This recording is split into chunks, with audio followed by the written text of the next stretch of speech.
think it out, but our time is running out. Ooh,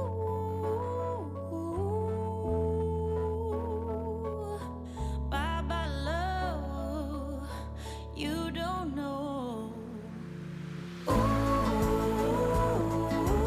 bye bye love, 'cause you don't know what my dreams are like and where I wanna go with you. Ooh,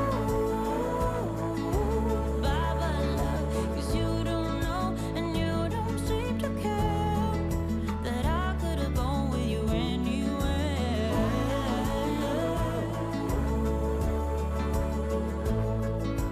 What my dreams are like and where I wanna go with you. Ooh, bye bye love, 'cause you don't know and you don't seem to care that I could have gone with.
I'd like to call the special meeting of the City Council Public Finance Authority to order.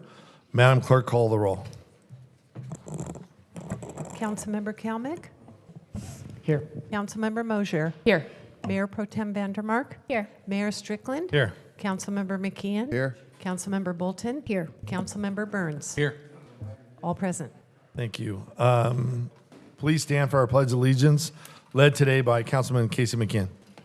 Please stand if able. Ready, begin.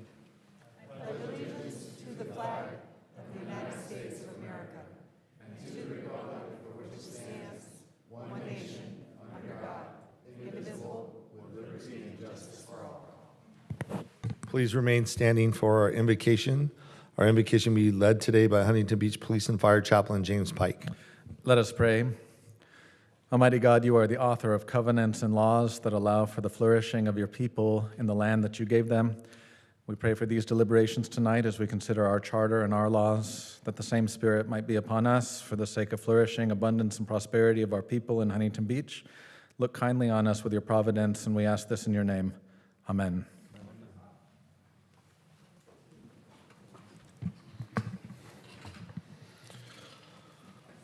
All right, members, going down the agenda. City Clerk, do we have any supplemental communication?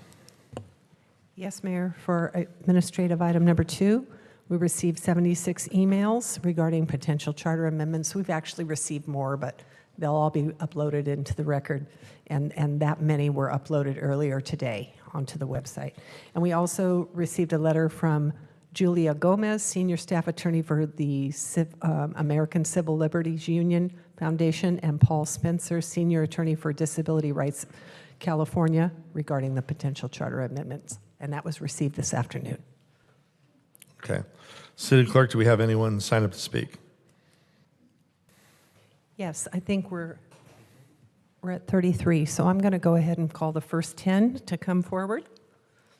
Please come on down and approach both podiums. Shirley Detloff, Shammy D, Luann Shoup, Terry Rose, Buzz McCord, Paul Horgan, Marianne Sellender, Cindy, Laura Sire, Diane Bentley. At this time, the City Council will receive comments from members of the public regarding discussion of potential charter amendments for the March 5th, 2024 statewide primary election. Individuals wishing to provide a comment may do so in person by filling out a request to speak form delivered to the city clerk. All speakers are encouraged but not required to identify themselves by name. Each speaker may have up to 90 seconds unless the volume of speakers warrants reducing the time allowance. Please note that the Brown Act does not allow discussion or action on topics that are not on the agenda.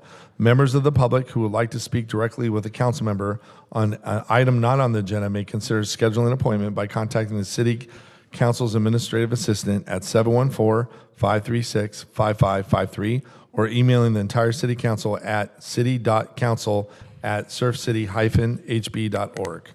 Mayor Strickland? Yes. Before we move forward, I just want to note that our city attorney, Michael Gates, has requested permission to be absent from tonight's meeting per Charter Section 309D, and our acting chief assistant city attorney, Paul D'Alessandro, is attending in his place.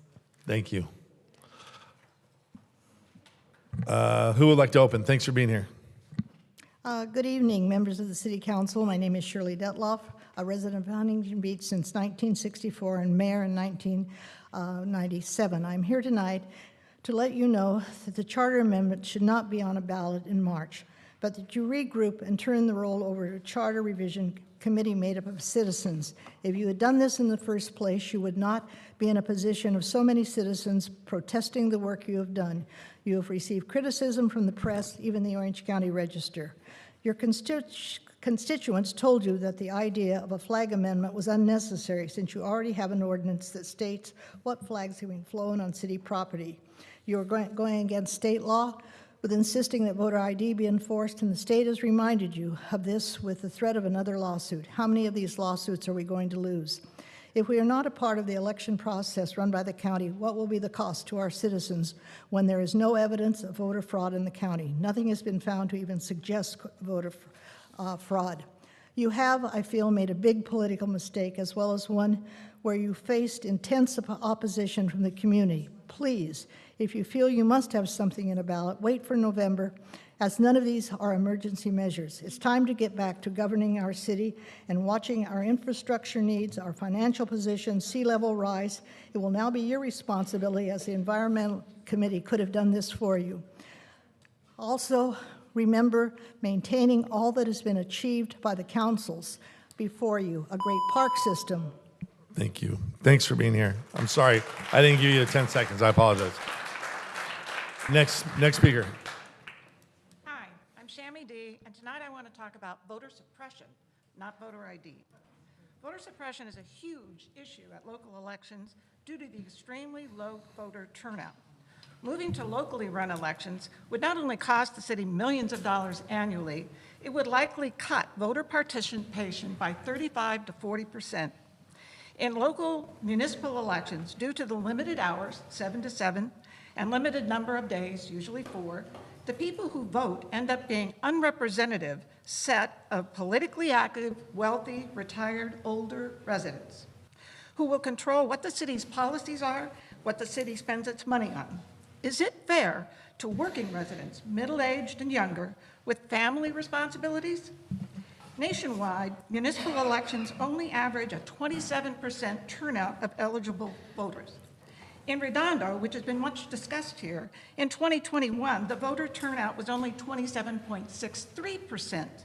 As a result, in 2022, they switched to an all-male election to decrease costs and improve turnout. Make no mistake, voter ID is simply a dog whistle for MAGA voters, and our council majority is proposing a system that enables a much smaller number of people to control 10 seconds. one that will prevent many people under 60 who are raising families from voting. You have to wonder if this isn't actually their objective. Thank you. Thanks so much for being here. Thank you. Next speaker, thanks for being here. Good evening. My name is Terry Rose, and until the 4 new council members were elected, I didn't pay much attention to our city council because it ran.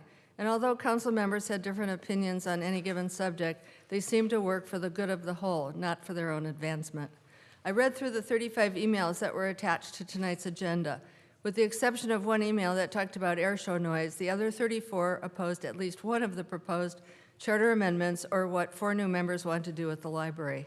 I, too, am opposed to any changes to our charter unless and until a committee, which includes the 3 neglected council members and members of the community from all walks of life who are ready and willing to work together for the good of the city of Huntington Beach and not be self-serving. I'm particularly concerned about the bundling of the measures, which I mentioned on Tuesday when I spoke. They need to be broken up as separate measures with any fiscal impact explained. I'm also opposed about the voter ID requirement, the proposed changes to the city clerk's qualifications, and the autonomy, I guess it's gone now, of the city attorney, who doesn't share information anyway. Lastly, I think all ad hoc committees should be rendered null and void, and all suggestions and items passed to date by the unbalanced ad hoc committee, composed of only your buddies, should be reviewed and reconsidered, since you, Mayor Strickland, drew a line in the sand about us versus them. 10 until seconds. The council's ad hoc committee includes members from both sides. Thank you. Thank you. Next speaker, thanks for being here. Good evening, Mayor Strickland and Council. My name is Paul Horgan. I'm a Huntington Beach resident, and I speak to the city's proposal to amend its charter to add Section 105 entitled Special Provisions Relative to Municipal Elections. I urge you to reject the proposed ordinance. It addresses a non-existent problem, could well result in significant unnecessary city expense, and according to the Attorney General, conflicts with state law. But perhaps the worst thing I believe about this is that by enacting the ordinance, the city will give credence to the dangerous myth that our elections, including the 2020 presidential election, may be rigged. Thank you. Thank you. Next speaker, thanks for being here. It is abusive for this city teetering on broke to spend $1 million for a rushed-up election. But first, Tuesday evening, Ms. Vandermark justified voting against public health policy with this medical opinion, quote, "Many people died from COVID. However, many more died from depression, suicide." Here's the suicide data from the year leading up to COVID. In 2019, a pre-COVID year, U.S. suicides totaled 47,000. In 2022, there were 49,000 suicides. Last year, there were 244,000 COVID deaths. It was a slow year. If every single suicide in 2022 was related to COVID, Gracie is wrong by a factor of 5. Otherwise, she's wrong by a factor of around 100. Click 2 times. When I fly, I want the pilot to use accurate data. When I was diagnosed with cancer, I wanted the doctor to use accurate data. When the city spends tax money, I want the council to use accurate data. 2 days ago, I gave you reports from Caltech and the Heritage Foundation. They found Orange County registrar-run elections had 0 fraud. Mr. Mayor, please discipline your council to use accurate information, especially for decisions about elections that are going to blow my money needlessly. Let the Orange County registrar continue to do flawless work. Don't fix what isn't broken. Thank you. Thanks so much for being here. Next speaker, thanks for being here. Hi, I'm Marianne Seelander. I'm a 6th-generation Californian and a resident of Huntington Beach for 48 years. I oppose all of the amendments. They are fiscally irresponsible, especially the changes to the voting. I feel it's wrong for the majority to use your power to divide our town with your culture wars. Do any of you remember when Huntington Beach was called the skinhead capital of Orange County? No. What is it that attracts people like that to our beach town? I feel like-minded people are not only voting here, but at least one serves on council. Mayor Pro Tem, it seems that the internet is forever. The pictures you took down are still there. I was shocked to see photos at Tuesday's meeting of you with the Proud Boys and Oath Keepers. Natalie, thanks for bringing it to our attention. You were wrongly sanctioned. If you do pass the amendments, Vandermark needs to step aside so someone from the minority can help balance the discussion. Thank you. Thank you. Next speaker, thanks for being here. My name's Luann Shoup, and I've had opportunity to use my ID 6 times this week, and it's only Thursday. Now I stopped to think about it, and I realize that I use my ID all the time. A week doesn't go by where I am not required to show my ID. Even the homeless have an ID. Yet when it comes to voting for who runs this great president, we don't need an ID. To me, that is demeaning. I just honestly don't get it. And you want to know another interesting thing? My son is a registered voter for the last 5 years in Florida.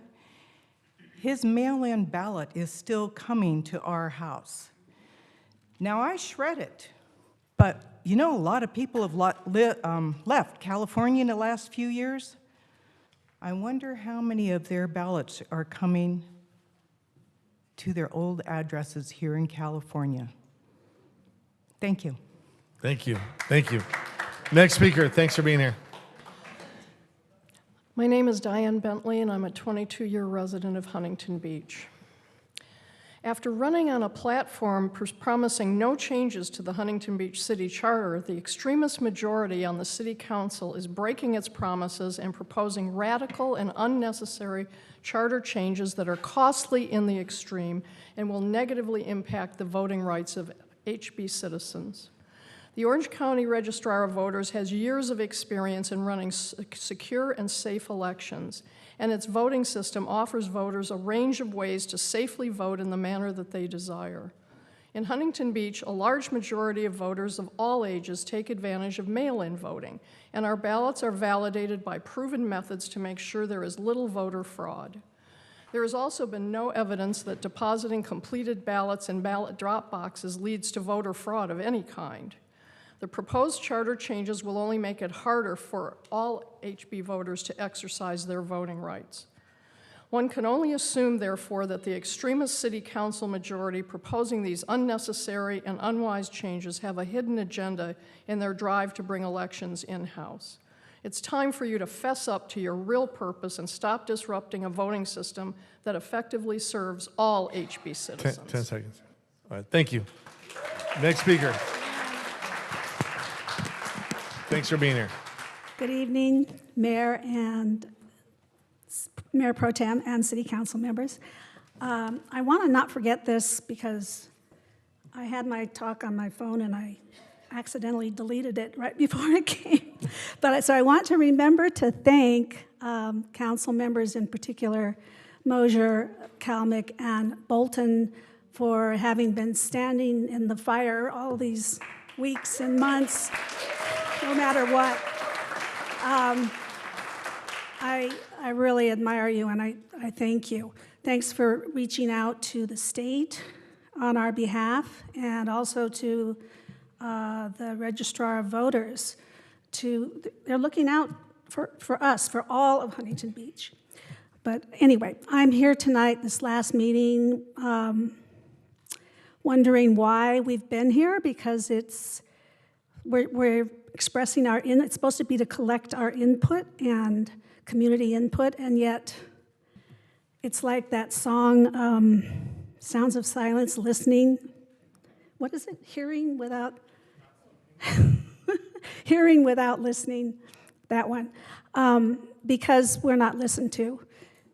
That's the way it's been going, and I don't 10 seconds. see why it would be any different. Oh, that was really fast. Okay, well, thank you. I oppose especially the voting. That's the most egregious and most expensive. Thank you so much. Illegal.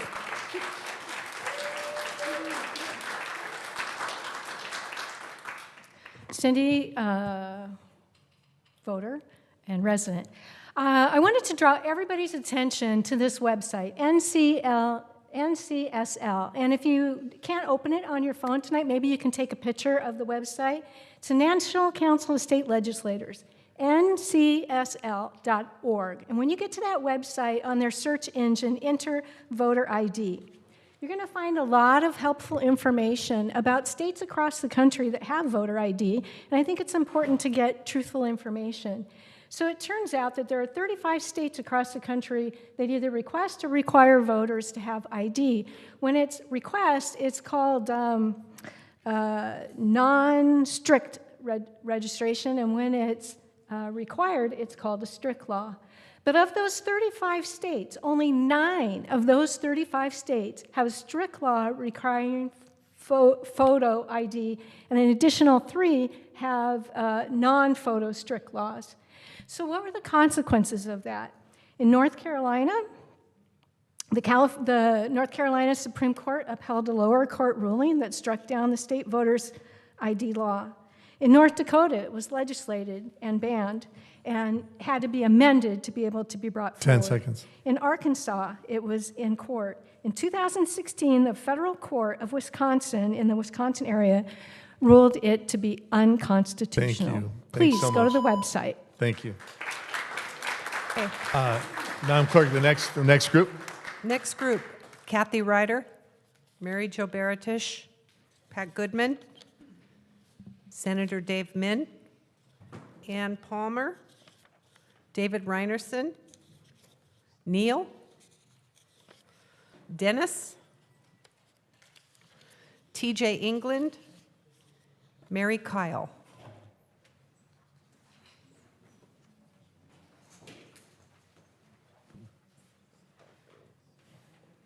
Orange County is home to 1.6 million voters. Oh. Thank you for being here. Oh, thank you. Mayor Strickland, City Council, Pat Goodman from Huntington Beach, and I guess we're down to about 8 possible charter amendments. The 2 most concerning, of course, are the voter taking over election administration and as unnecessary and costly, and the flag issue, again, which is creating more bureaucracy and unnecessary. In my research and trying to prepare for these meetings, I came across this video about a PSA about elections, and it was done by former council member Tito Ortiz in 2012. And I believe that there's a strong message for all of us there, especially our leaders, about what you need to be doing to promote volunteerism and the need for election workers. So it's a message that's relevant today, and we'll have it shown right now. County is home to 1.6 million voters, one of the largest jurisdictions in the country. The Registrar of Voters needs thousands of volunteers to work the presidential election in 2012. So demonstrate your patriotism by joining your neighbors and serving our community. Democracy only works when we participate. So get involved now. Go to ocvote.com today. I'm coming for you. Thank you. That's what we need to be Thank doing. you. Next speaker. Next speaker. Thanks for being here. Okay. Good evening, Mayor and City Council members. My name is Mary Jo Baratich. We still do not have any adequate reasoning from you as to why you still are pushing for voter ID and other voting ideas. It does not make sense and an expense that we do not need. The Orange County Register of Voters already checks each ballot to verify if the voter is registered and legitimate. The Attorney General Ron Bada also told the city that asking for identification at the polling place is against California law. If Huntington Beach insists a voter identification requirement, there will be legal challenges.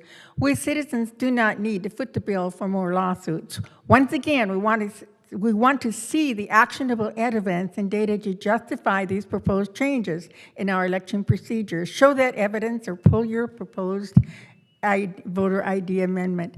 Additionally, the last minute attachment to tonight's agenda shows more items that were not given to us before in writing. Please explain each and how they will be placed on the ballot. Finally, please provide the please remove the bundling together of unrelated items in the proposed charter amendments on the ballot. It confuses voters by forcing a yes or no 10 seconds. on unrelated items. If any proposed amendments are going to appear on the ballot, then each should be standalone. And thank you very much. Thank you. Thank you. Next speaker, thanks for being here. Sure. David Reinerson, 27-year resident. First, I feel compelled to respond to my fellow citizens' Jeopardy skit at the last council meeting. They made a large list of things you can't do without showing a driver's license, including buy alcohol or cigarettes, donate blood, or do banking. I wonder what alternate reality they live in, since I, in fact, do all of these things, except buy cigarettes, since I don't smoke, without ever showing a driver's license. The sole exception is to fly since 9/11. I want to point out that none of these things is a right. They are all privileges. So perhaps my fellow citizens would have been better served by watching less Jeopardy and paying more attention in their civics and government class. Second, I went through the supplemental communications posted on the website for the last 4 charter meetings. Here's what I found. In favor, 10. In opposition, 189. You've heard a similar ratio in the in-person comments at each meeting. This means that nearly 95% of the feedback you have received is in opposition to your proposals. If you're really committed to community feedback and the principles of democracy, the course of action is clear. Drop these ill-conceived and unpopular charter amendments, do your homework on Measure C, and stop waging the culture wars and get back to governing our city for all of its inhabitants. Thank you. Thank you. Next speaker, thanks for being here. Good evening, Honorable Mayor, City Council members. My name is Dennis, and I'm a resident of Huntington Beach for a long time.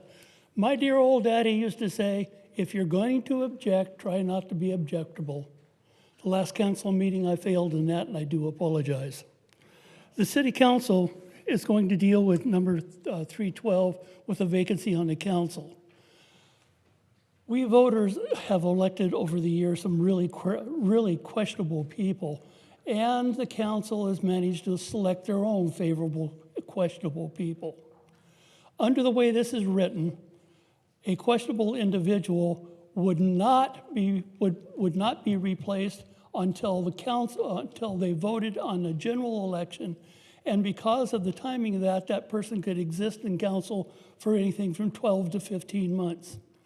If we have the authority to change the charter on the primary or on the general, we also have the authority to change and vote for an election on an individual or on the general. This absolutely needs to be changed. Measure C has served us very well for a lot of years. I absolutely agree with that. Measure C was designed to put a pair of handcuffs on 10 seconds. on our government. It should be done. It should not. It should be opposed. And as for the Thank you. I'm sorry, we're out of time. Thank you for being here, though. Thank you. Next speaker, thanks for being here. Hi, I'm TJ England. I'm here again. It has been an interesting experience attending these meetings in the last months. Once again, I repeat what so many people have asked.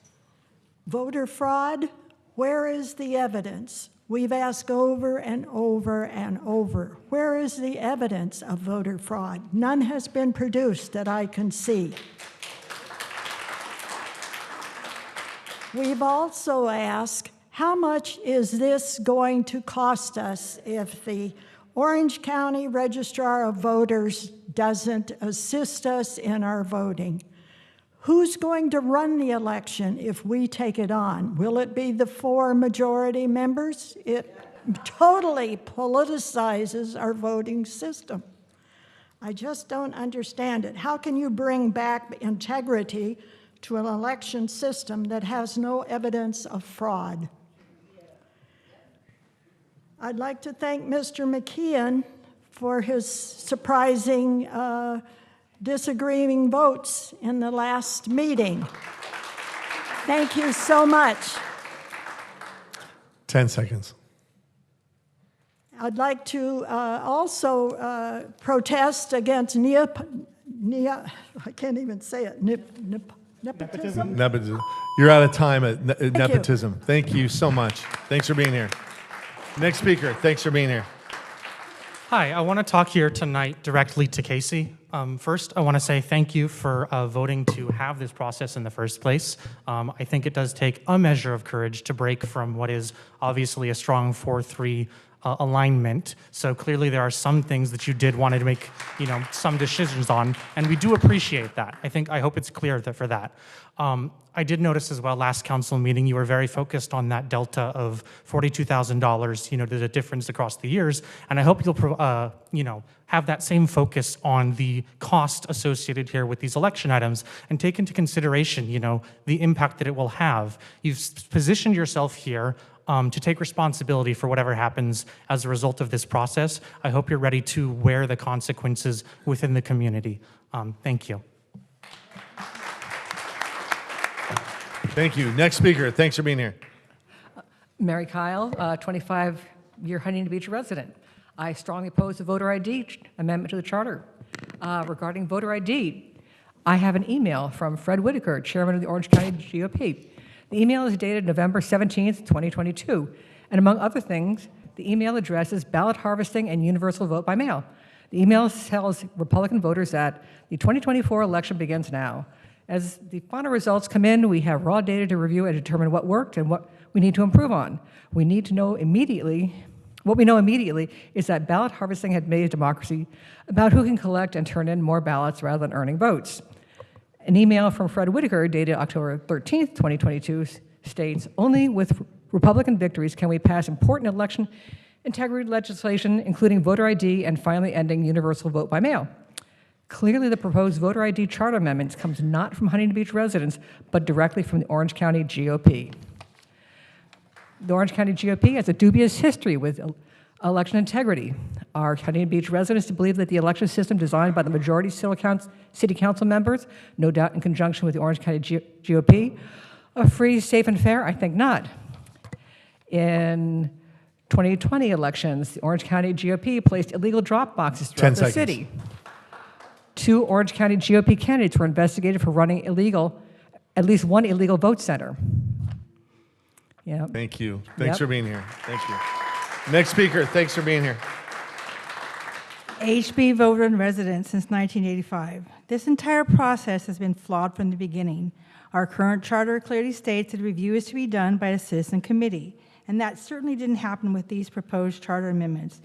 You see, the recently elected campaigned on no ad hoc committees, and that was a broken promise.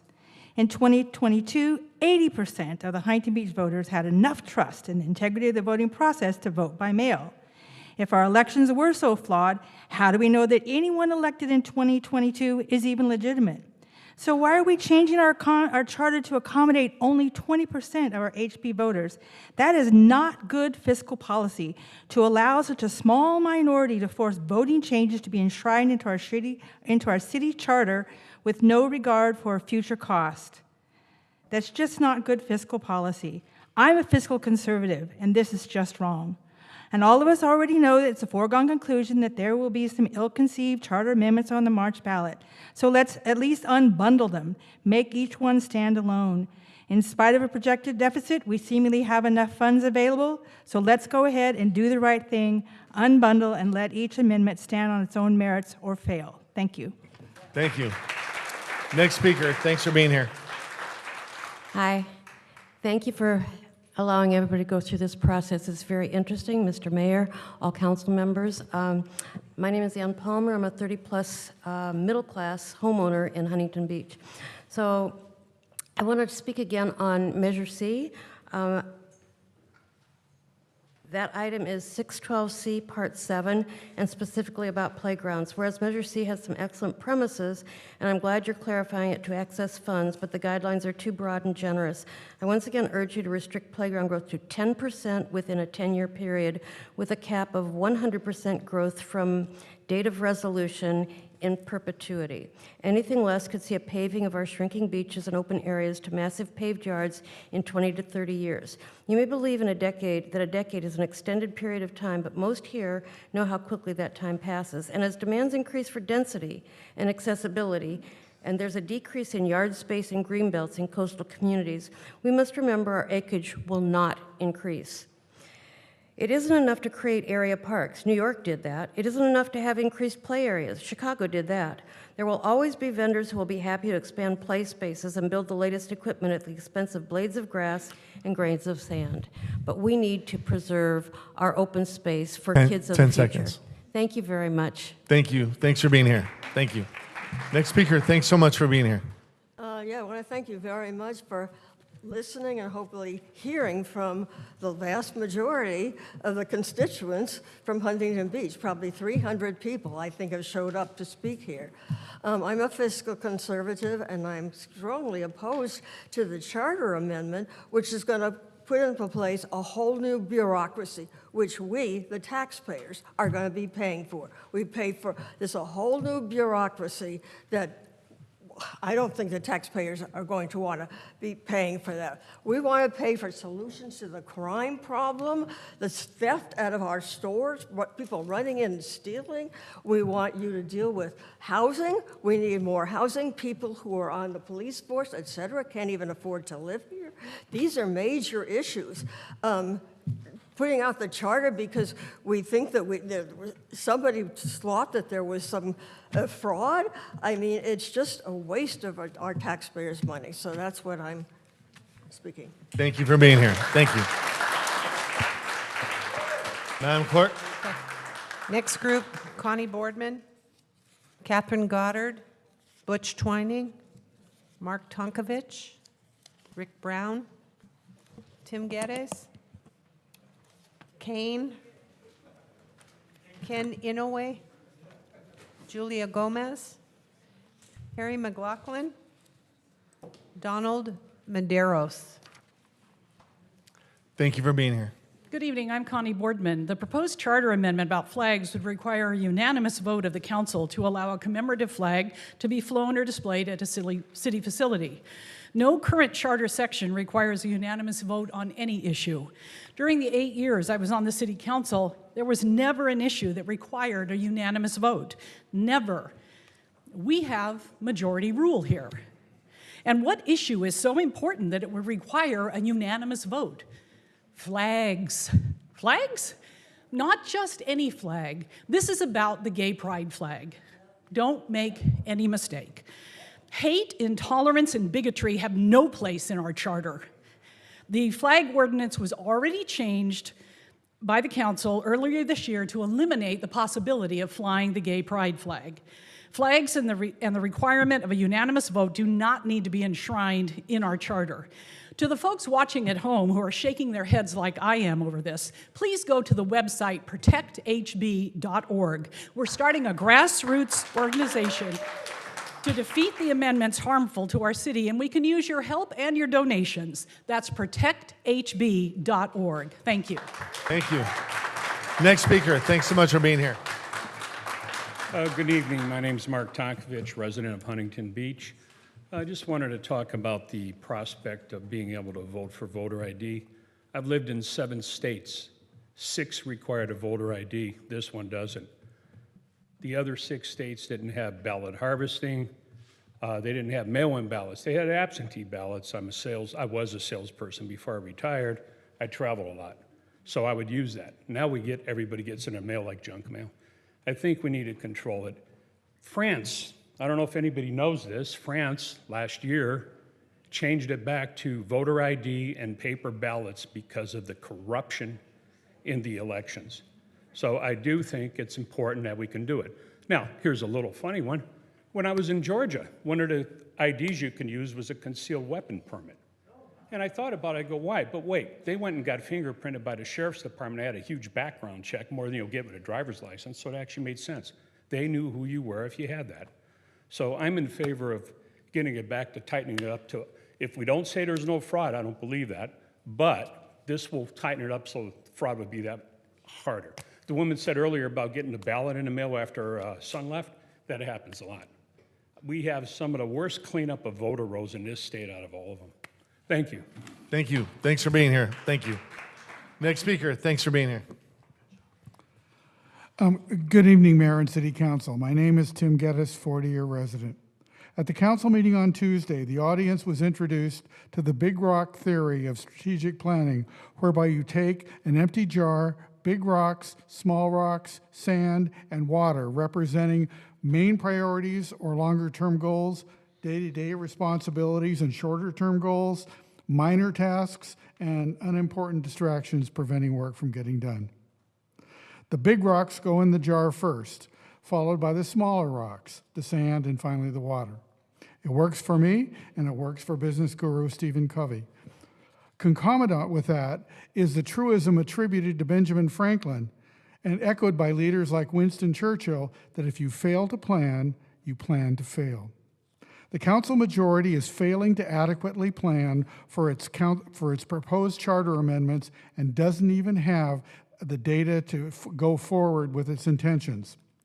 The proposed election tinkering featuring voter ID is a big rock the size of a boulder. Substituting may for shall is hardly a convincing strategy. We should stop the posturing and the failure to plan now. We must be smarter about this. 10 seconds. It is better to have rocks in the jar than rocks in the head. Thank you. Next speaker, thanks for being here. So this past weekend, I was looking at the pictures of the air show on social media, because corruption aside, I do love a good air show. But one thing I noticed in those pictures was actually a photo that Michael Gates shared of the flags at the stand. Now, there was the American flag, the Canadian flag, and the Australian flag. Now, I don't have a problem with any of those flags. I think the pilots that showed up from those countries are fantastic. My question, though, is this was a city subsidized event and a city promoted event on city property. Now, I don't have a problem with those flags being flown. I don't think that we should be banning any flags. But why should we be spending hundreds of thousands of dollars to present to the voters an ordinance to put in our city's constitution a flag ban when we can't even equally enforce the rule that we already have? Thank you. Next speaker, thanks for being here. Good evening. I'm Catherine Goddard, voter and resident in the city. And I'm realizing that the four of you are going to go ahead because you've had this plan right along with the charter amendments. So I'm really speaking to my fellow voting citizens when I say, please be careful and watch what you're looking for. These procedures that have been going on for the last 8-9 months have been closing down opportunities for citizens to participate in their community. The primary ballot idea of putting this amendment on the primary ballot almost assures a lower voter turnout.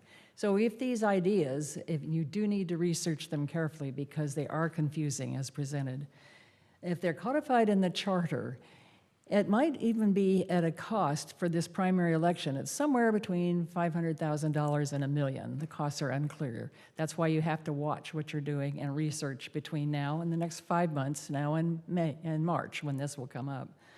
The council is cutting services in the city in order to manage the budget this year, and yet they're proposing to spend this kind of money on the ballot initiative.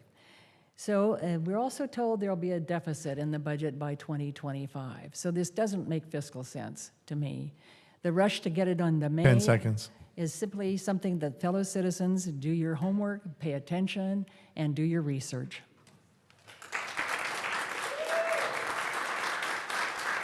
Next speaker, thanks for being here.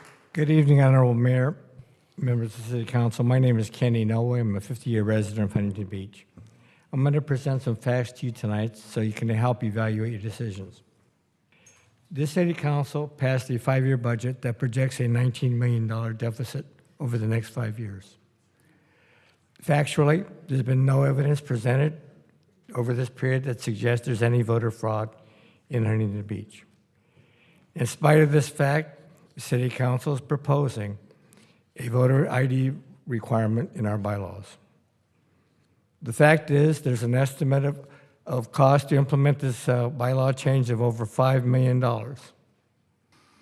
And I want to assure you that there's not one of you that would spend your personal money to buy something that was not necessary, much less $5 million.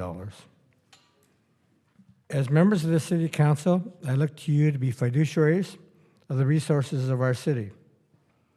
Now, I would respectfully request that you look at the facts and not pursue a bylaw change that has no basis in facts. Thank you so very much. Next speaker, thanks for being here. Thank you. I wasn't going to speak tonight, but I kind of felt compelled because somebody sent me an email that came from our Councilman Kalmick that said that Mr. Twining's list of requirements for IDs was disingenuous. So I looked them up one more time, even though I got these all from the Washington Times and Google. And I want to go through them one more time. These are things that are required, that IDs are required for: alcohol, cigarettes, opening a bank account, applying for food stamps, apply for welfare, apply for Medicare, Medicaid, and Social Security, apply for a job, apply for unemployment, rent or buy a house, apply for a mortgage, apply for a credit card, even apply for a library card, buy a car, rent a car, purchase an airline ticket, get on an airline. Try that, with TSA. Get married, actually get a marriage license, purchase a gun, adopt a pet, rent a hotel room, apply for a hunting license, a fishing license, buy a cell phone, gamble in a casino, pick up a prescription, apply for a permit for a rally or a protest, donate blood. I don't know about this one for sure. Purchase nail polish at CVS, purchase certain cold medicines. 10 seconds. Anyway, those are all things that require ID. Voting does not. And I wouldn't think that there was any voter suppression until Al Gore, Hillary Clinton, and Stacey Adams all convinced me of that. Thank you. Thank you. Thank you. Thank you. Next speaker, thanks for being here. Good evening, Mr. Mayor, City Council members. There seems to be a big issue here about special interest flags and about the pride flag specifically, and how people are saying they don't feel safe when they come here. Hold on. Please give the speaker attention. Go ahead. Thank you. So let me make a quick correction, though. The Code 4 that put on the magnificent air show this weekend was not subsidized by the city. They've lost money every year. They haven't had a profit. So they're flying the flags. Pull a permit. You can fly your pride flag if you wish. But let me say this. The American flag has stood as a symbol of freedom and justice for the United States for 245 years through wars and times of peace. The sight of the American flag has given notice to the enemies and assurances to friends that democracy lives. No other symbol captures the power and the glory of our nation like the American flag. The American flag remains a living piece of history and source of pride and unity for all Americans, not just some, all Americans. The Stars and Stripes embodies the very qualities that make our nation great: liberty, justice, freedom, love of country, and national purpose. The evolution of the American flag is not only a history of American symbol, but the history of our country's land and people. Our flag is a unifying symbol that binds together 10 everyone. seconds. 10 seconds. Thank you. Thank you. Thanks so much for being here. Thank you. Next speaker, thanks for being here. My name is Harry McLaughlin. I'm a resident of Huntington Beach. Please drop Charter Amendment number 2. The flag amendment needs to go.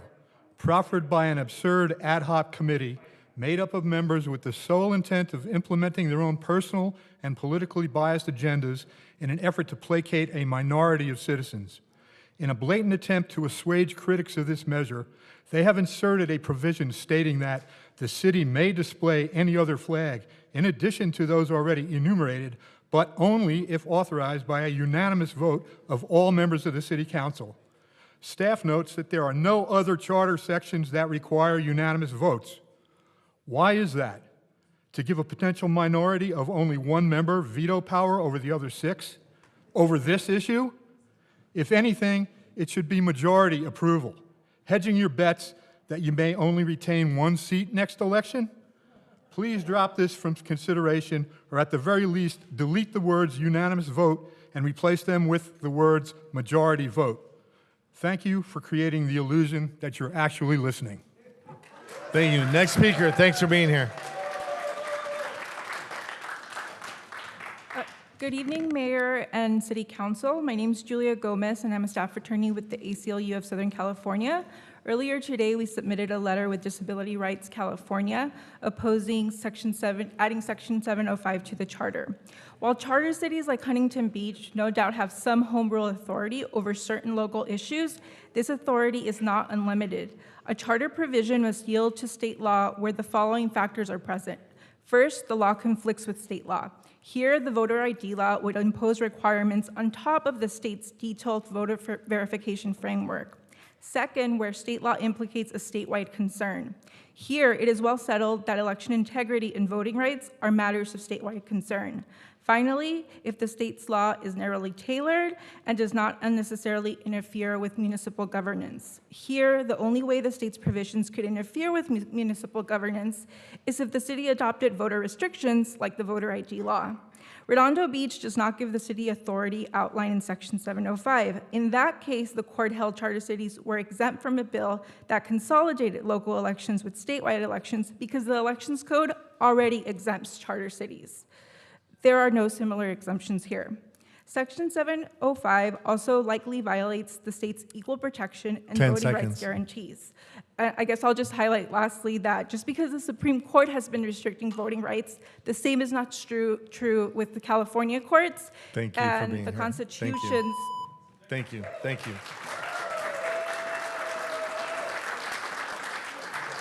Senator, thanks for being here. Good evening. My name is Dave Min. I have the privilege of representing about half of Huntington Beach in the state Senate. Thank you. Mayor Strickland and several of the council members here came up to the Senate floor not so long ago. I thought I'd return the favor here. I'm here to express, again, my steep concerns with Section 705. I wrote a letter on August 1st. Many of those concerns were raised by my previous speaker, also re-raised by Attorney General Bonta and Secretary of State Shirley Weber in a letter dated September 28th. Look, you have a lot of control over local elections, but when they interfere with county, state, or federal elections, when they potentially impact voters in those elections, as we know, that is illegal. Under state law, what you're trying to do with voter identification, to the extent it might impact voters in other elections, is illegal. It is also unclear, I would say, as a matter of law, whether you have ability to regulate voter ID. I've talked to council about this, even if it's wholly in a municipal setting. I think this is a wholly unnecessary measure. I've not seen any proof presented that there's a need for this, that there's any voter fraud in any election in Orange County or Huntington Beach in any recent cycle. This will cost taxpayers a lot of money. And I am concerned. I normally believe in local control. I don't come down here and grandstand, but I have concerns about this. I think it will end up costing you a lot of money. Senator, and you have I 10 seconds. ask you to consider voting against this measure. Thank you. Thank you for being here. Next speaker, thanks so much for being here. Mayor, council members, please, in regards to the nepotism one, please do not vote on it. It's your nightmare, because if elected officials cannot put anybody that they want into the offices that they like, it's going to be a completely slippery slope, and then after a while, nobody else is going to be hired except other people's. I mean, there's going to be nepotism from the staff, from the long-term people. Please, please, please. And it's going to be harder to get into a job in the city council, in the city, all over. It's going to be harder than the longshoremen. To get into the longshoremen. So please, please think about this again and do not vote on that nepotism law. It's going to be so much worse than you guys think. It sounds great for you. It's kind of like it twists your arm, but please don't do that. And also, the next thing is where it says for the requirements, when it says the requirements for to run for a board, and it says or equivalent, like a business degree or equivalent, it's not for you guys to make the decision. It's for the person that's running says, yeah, I can do this. It's not just one person from the office that says, no, you can't be it, no, you can't be it. No, it's not that, and that's the reason there's not a definition for it. So it is not you guys, or it's not the city that decides, or the election board if they qualify. They think, the person that wants to run, they think that they can do it. 10 seconds. Do it. So please, do not do anything, especially with the city charter is it's a sacred thing. Please do not mess with it that much. Thank you. Thank you so much. Okay. This is the last group. Last call for Donald Medeiros, Dina Chavez, Paula Stamery, Jeannie Ferens, B. Chanel, David Cohen, Amory Hanson, Brianna Lee, Hera Poon, Valentina Bankhead.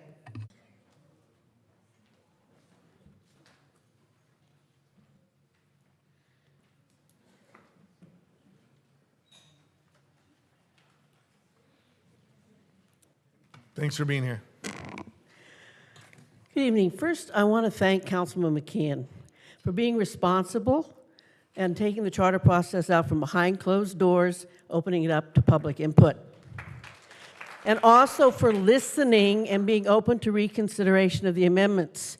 It's clear that of all the new majority members, given his previous experience on past city charter committees, Councilmember McKeon has the most experience regarding the charter review procedures.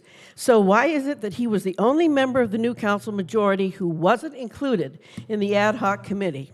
It is curious, I dare say even suspicious, that the other members would ignore his expertise.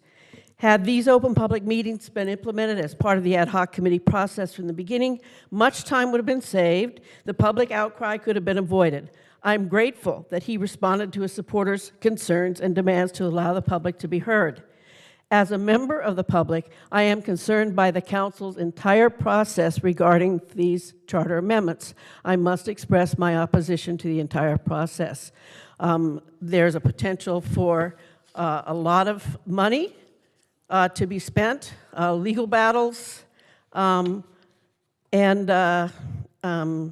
unfortunate kinds of situations to arise. 10 seconds. If the council is serious about promoting election integrity, they must not move ahead with these unnecessary, poorly written, and potentially illegal charter amendments. Thank you. Thank you. Next speaker, thanks for being here. Thank you, Mr. Mayor. My name is Mr. Amory Hanson. I rise today to express my support for an additional charter amendment. I urge the City Council to consider revising the city charter to require a special election in the event of a council vacancy. This amendment will allow for we, the people's voice to be heard, regardless of circumstances that may prevent a councilman from continuing to serve. With increasing public interest in our local government, it is important that we, the people, always be able to participate in electing our councilmen and other elected officials. I urge the council to consider adding this charter amendment to an election ballot. Thank you. Thank you. Thanks for being here. Please come up to the podium, people, if you want to speak. Come on up.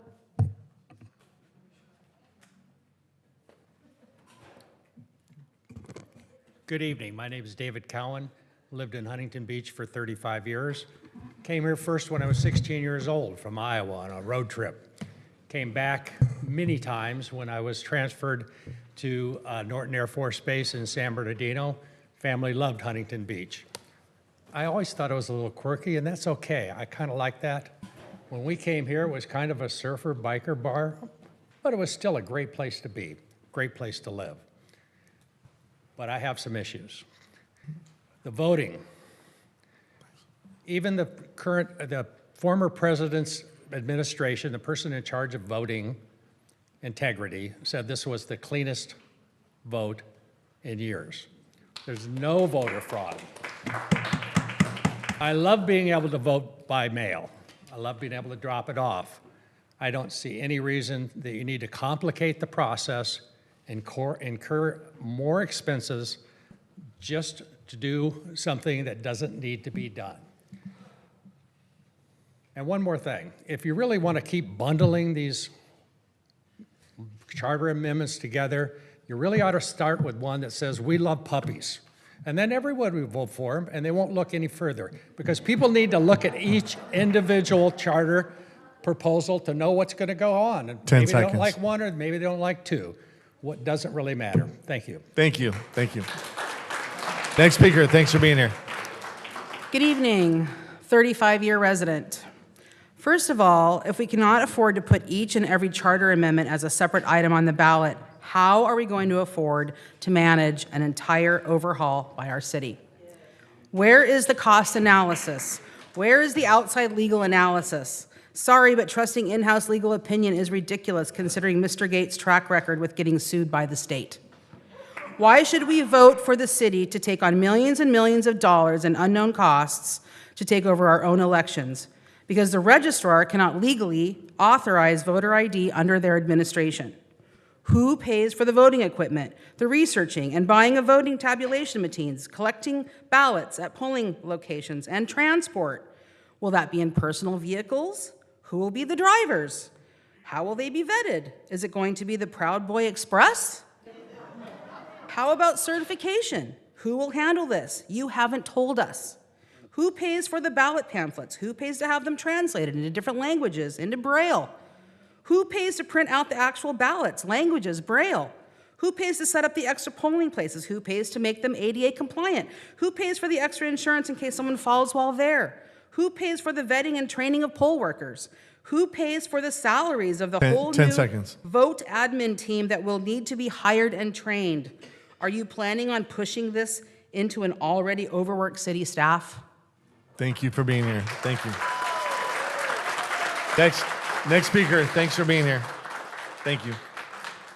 Hello, council members. My name is Brianna Lee, and over the last 4 weeks, I've attended every meeting on these charter amendments to get a better grasp of exactly what they will entail.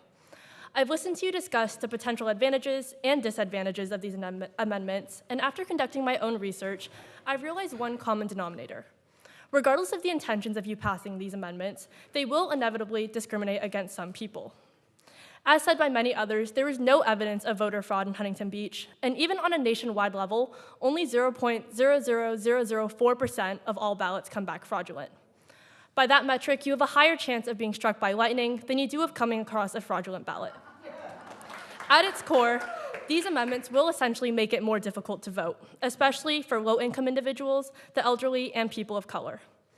In our country, 18% of senior citizens, 16% of Latino voters, 25% of African American voters, and 15% of those who earn an annual income of $35,000 or less lack access to an acceptable voting photo ID. Considering the lack of evidence on voter fraud occurring, I see no other reasons for why you would want these amendments to pass other than to limit these demographics from voting, a tactic that was used in the Jim Crow and civil rights eras. The majority of people have faith in this system, and I know that many of you on the council will disregard what I'm saying, but to the people of Huntington Beach seeing 10 this, seconds. please vote no on these amendments. Thank you. Next speaker, thanks for being here. I'm Hera Poon. I'm a junior at Huntington Beach High School, and I'm here today to also discuss requiring an ID in order to vote. So my question is, where is the proof of this election fraud? Countless individuals have already come up here and highlighted the complete absence of any reported cases of fraud, and our elections are already protected, as seen with the 0% of reported fraud cases and the fact that voters are required to register before voting. So now my question is, what is the motivation behind this requirement? What is the reason for the at least $1 million cost that this will incur and the inevitable fight that this will pick between this city and the state? This amendment will only pick a fight that you cannot win. So many of these changes seem to have no purpose other than to create controversy. If there were serious cases of election fraud in the city, then yes, maybe something like this would be necessary, but the complete absence of any evidence backing the support of this measure just makes me wonder and question, what is your goal? What's your purpose behind passing this measure? It seems like many of these measures are only in place not to help the people, but for you to only help yourselves. Thank you. Thank you. Next speaker, thanks for being here. Hello, my name is Dina Chavez, and I'm here to discuss or comment on some of the language that was used at Tuesday night's meeting. First of all, a survey from Every Library Institute found that 74% of parents say that book bans infringe on their parental rights. 67% of parents say that book bans are a waste of time. 92% of parents say that their children are safe at the library. Our library just won the Reader's Choice Award from Parenting OC Magazine for Best Story Time in Orange County. How did this council thank them? Well, despite these statistics and winning this award, our library continues to be attacked by members of this council. On Tuesday, Mr. Burns compared our librarians to a rogue judge who murdered his wife. And this was after he compared the library itself to a strip club. Mr. McKeon says that our book bans will be cutting edge. And Ms. Vandermark either still doesn't understand what a book ban is or is trying to move the goalpost. You cannot. None of you are qualified to mess with our library. Please leave it alone. Rhonda, Dan, and Natalie, thank you very much for standing up for our library and putting up with this madness. Thank you. Next speaker, thanks for being here. My name is Perry Clitheroe. Thank you for having me tonight. I've been here the last few weeks and I've made my opposition to the charter amendments known. There's no evidence of voter fraud in recent American history. It's going to be absurdly expensive. It's illegal. We're going to be sued by the state. And if we make any mistakes, we're going to be sued by our own people for disenfranchising them. This is a giant boondoggle, and I really look forward to seeing how it goes because, of course, we're voting in the primary where a competitive Republican primary for president is going to be taking place, which means y'all are probably going to win. So congratulations. This will be one of your legacies, and, well, I hope you guys are proud of it. I'm deeply opposed to it. I would like to just take a moment to address, I saw a couple people reference that they get ballots in the mail from previous residents. If you dared to send that in, your signature would not match. The registrar would strike it and not count it. And I do want to let you know, these people are real, they exist. You can give them a phone call, you can let them know what's going on. It's a process, it sometimes takes them a while. They don't want to just take people off the rolls for no good reason, but you call them, you let them know you're getting a ballot for someone who doesn't live there. They're going to deal with it, they're going to get it off the rolls after a couple of weeks or a couple of months. Thank you very much. Thank you. Next speaker, thanks so much for being here. Valentina Bankhead, Huntington Beach resident. And on that note, I did go to the Registrar of Voters and I asked them why my 2016 vote did not count. They said they would look into it. I never got a call back, so that's a bunch of crap. Anyways, I agreed with the changes that will benefit all the residents of Huntington Beach. The minor wording to make the charter more feasible enhances aspects of the voting process stronger with availability, 20 more accessible ADA-approved voting places. Stop trying to disregard handicap and elderly that want to vote in person. Don't be lazy, people. Update your IDs with your true address. It's not hard. Respectively, we need to enforce the charter wording, adding in the elected officials that we, the people, have elected and placed them there. Stop the weaponization of our elected officials' seat. Stop the madness. Let's change the charter. It only gets on the ballot, whatever charter agreements that we do today. I love our city flags that are all for all people, not a specific group. We are a very patriotic and proud city where everyone is welcome.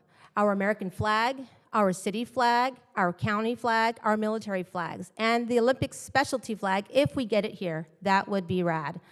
These are charter amendments changes that are truly needed. It hasn't been updated since 2013. Thank you. I support Gracie Vandermark, Pat Burns, and Tony Strickland. God bless you guys for having conviction. Thank you. Thank you. Okay, just a recall for Paula Stemeyer. Paula, do you want to come down? All right, that concludes public comments. All right, that concludes public comments, members. That's how we're going to move forward. So what we're going to do is we're going to go through some of the measures that, I mean, all of these did a hand raising, but I believe we all have to put our final votes in on each one of these measures. And then after we go through each one of the measures, then we will have a discussion on bundling of those measures. So with that, what I'm going to do, members, is I'm going to go through some of the measures that have been there from the very beginning, and then we'll go, after those, we're going to go back to the ones that were introduced in the second meeting that we had here. So first one, we're going to go through, yes? Just a point of order, because there wasn't really clear as to, this is new to me, how we're going to do this tonight, and I don't disagree with it. I just want to understand we're going to take each item and take a formal vote on whether it should be on the ballot? Yes, whether you want to move it forward to, if you want to continue to move it forward. Now, all these measures have been passed by over 4, but that was a hand vote. Correct. So now we have to take a recorded vote. And then to come back, so then would be how they're bundled. Right. And then would be a final vote to take the whole, all those decisions together tonight. So a third vote tonight to say we're going to move that forward to to bring it back on the 17th. Correct. And on the 17th, we have to call for that special all the election. resolutions and everything, similar to what was on the ballot, on the agenda for the 5th of September. Okay, I just want to be clear. Thank you. Okay. So what I'm going to do, members, the first measure we're going to bring up is Charter Section 303, cancellation of meetings. I'm open for discussion if you have discussion, but we've discussed this. I believe last time it had a 7-0 vote. I'm willing to move this item unless someone has a discussion on it. Second. I just, the point that it's also appears in very similar language at the Right. last item as well. Correct. So can we table the discussion until we get to that section? Because it would be a duplicate conversation. Because the last item includes very similar language to the language for that one. Your Measure L? Yeah. Okay. So we can move. We Yeah, can move just that wait one. until we get to that Sure. because it's included in that Sure. one. And then Okay. I think that's the same thing with council vacancies as well. Okay. They're both included in that conversation. Okay, we'll put those all into the Measure L. Next one, it says here biannual budget, but it's a 2-year budget. It's been supported by the CFO, and I believe we had 7-0 vote. Is there any discussion? If not, I move. It's been seconded by Mr. Burns. Madam Clerk, call the roll for the official vote on this one to move forward. It's a 2-year budget. These are all to place on the primary ballot, correct? Correct. Okay. Councilmember Kalmick? Aye. Mosier? Aye. Vandermark? Yes. Strickland? Aye. McKeon? Yes. Bolton? No. Burns? Aye. The measure passes, or Okay. the vote passes 6-1 with Councilmember Bolton no. Got it. The next one will be the elections, voter ID, 702, 705. We've debated this. I'm going to move this item. It's been seconded by Mr. Burns. Discussion? Yes, I have discussion. Go ahead. So in light of the letter we also received from the ACLU, and again, I had more discussions with Sacramento staff who staffed this item, or who staffed some of the language with regard to if this is even legal to go on the ballot. I think the larger conversation is because all of these go into effect in 2026, so the voter ID item would go into effect in 2026, the biennial budget would go into effect in 2026, and everything else except for Measure C. The flag ordinances or the flag item is already an ordinance, and it wouldn't change unless a majority of the council changed it. And Measure Others, I don't see any timely reason to move these forward in March. So the argument for even moving this forward for the March ballot, moving it to November takes off at least one potential exposure for a lawsuit that it would eliminate, saying if someone's suing us saying this doesn't actually can't even show up on the March ballot. And in addition, we're going to have a discussion about Measure C shortly, but I don't see these any timely need. Some of the other items that were to change the charter for the coming November election, but voter turnout's higher in November and give a much larger view of all of these to the voters. So the fact that all of this goes into effect in 26 to save us $400,000 to call a special election when we could consolidate it in November for $25,000 an item when we're already calling an election for the 3 seats that Councilmember Bolton, myself, and Councilmember Mosier hold, the city treasurer and the city clerk. We're already eating that $400,000 election consolidation cost. So why not move all of these to November, give our voters a much higher turnout for that, and save this $400,000 something odd dollars from our budget by again, for nothing that I see as timely in this. So with regard to moving this one forward, I have more concerns than I had prior to with regard to the legality of this. And I reviewed the case that the city attorney presented last time, and then the ACLU's letter actually confirmed my reading of the notion was that this is why I don't like these things being brought up during a council meeting and saying, trust us, as opposed to having a legal opinion presented to council. The Redondo Beach case didn't address the issue and didn't actually even do the test to see if it broke through the VISTA test, the CalFed VISTA test. And so again, it just said that the state law didn't specifically call out charter cities for it. So I don't see how it's relevant. And again, the ACLU's letter, after I come to the same conclusion, seemed to confirm that interpretation. So I don't think we have case law anymore to support the voter ID piece to begin with. So yeah, again, I have concerns that, again, if there's a thoughtful reason that we believe that there are issues and this doesn't go into effect until 2026, I see no reason to spend the $400,000 to put this on the March ballot. Okay. So is that a motion? Because I already made the motion to move it to March. Is that a motion?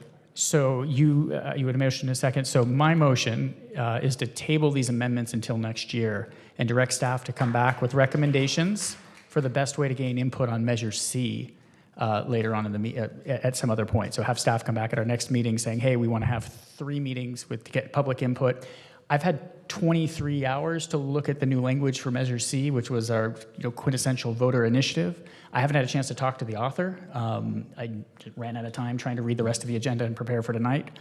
So to rush something like that to hey, we'll be back here in a week and a half to discuss something that's quite complicated.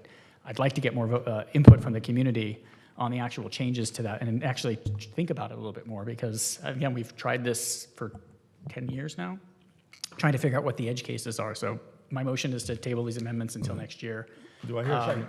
Until at some point, and direct staff to come back at our next meeting with recommendations on the best way to gain community input for changes to Measure C, with the idea that then those inputs would come back. We'd get those input, and then it would come back to the later conversation about putting the rest of these on the November ballot. Do I hear a second? I'll second. Okay, it's been moved and seconded. Clerk, call the roll on the substitute motion. Councilmember Kalmick. Aye. Councilmember Mosher. Aye. Mayor Pro Tem Vandermark. Mayor Strickland. No. Councilmember McKeon. No. Councilmember Bolton. Aye. Councilmember Burns. No. Measure fails. Now, 3-4. clerk, call the roll on the immediate motion. On voter ID. Yes. Correct? I had comments on voter ID, if I may, Oh, yeah, before we go vote. ahead. Okay, thank you, Mayor. Go ahead. So I want to address some comments that some folks had during the public comment period last week, questioning whether there were actually issues with voting patterns and people not having ID. So there are some facts. I've done research as well, and there are some facts that I want to share. So from a 2023 study by, study by the University of Maryland, nearly 29 million voting-age U.S. citizens lacked a valid driver's license, and over 7 million had no other form of non-expired government-issued photo identification. These folks are disproportionately very young people, so ages 18 to 29, low income, Black or Latino, and people whose highest level of education is a high school diploma. This study concluded, and I'm paraphrasing, with the growth in the overall population of young people and people of color, and these groups' relatively high probability of lacking ID, the potential of voter ID laws to directly and indirectly keep eligible citizens from casting a ballot is likely to rise. There's another academic study that was done on Texas's voter ID law, which was done in 2016, that concluded that strict identification laws will stop disproportionately minority, otherwise willing voters from voting. And so this is my rationale for not supporting voter ID requirements. So I also want to talk about history. For recent history is any indication, taking control of the city's elections is one thing, but it's just the camel's nose under the tent. You used that the other day, and that always makes me laugh, Mr. McKeon. So once we do, it's not a simple, it's just a simple voter ID thing. Once the hyper-partisan forces take hold, then there are lots of other things that come into play. And all we have to do is look at what's happened in other states that have followed this path. So let's just take playing around with the types of ID that are accepted. So someone mentioned that in Georgia, you can use your concealed weapons permit to vote. The same is true in Texas, but Texas will not take a student ID from a state university. Guess who gets disenfranchised? Young people. So young people, they are coming for your right to vote. How about playing games with the polling places? So why do we want to take control of the polling places? So we can change those rules, like closing them earlier, so people who do shift work or hourly workers can't get to the polls before they close. So if you're an hourly worker or a shift worker, they're coming for your vote. And then what about adopting rules to limit voter assistance, like language help for people who speak Spanish or maybe Vietnamese? That's what happened in Texas. Assistance for persons with disabilities. How about just getting rid of that? So if that's you, they're coming for your vote. And let's not forget, as the Republican Party said, and someone pointed out, there's no shame in their game. They are planning on going after vote by mail and completely getting rid of it. So it's just a slippery slope. In terms of vote by mail, let's see, Texas did this, I believe. How about requiring people to put a copy of their ID with their mail-in ballot and then mail it in? So when Texas did that, it resulted in Black and Latino voters being 30% more likely to have their ballots rejected. Score. So none of this stuff is news. Like I said, all you have to do is Google voter suppression and you can find data about the effects that voter ID has on voting patterns. You know, in the old days, voter suppression used to be more explicit. People would be asked to do stuff like pay a tax, or there was actually some place where people were asked to provide the correct number of bubbles in a bar of soap. If you could answer that question, then you could vote. And so we've just gone from overt things like that to more subtle things, like changing the number of polling places or doing things to make the lines longer, or like in Georgia, not allowing people to give folks a bottle of water if they're standing in a long line. And then, of course, we have the issue of cost and capacity. No way. We still don't know how much this is going to cost. We still don't know how we're going to do it. So I don't know why we're still talking about it. Thank you. Mayor Pro Tem.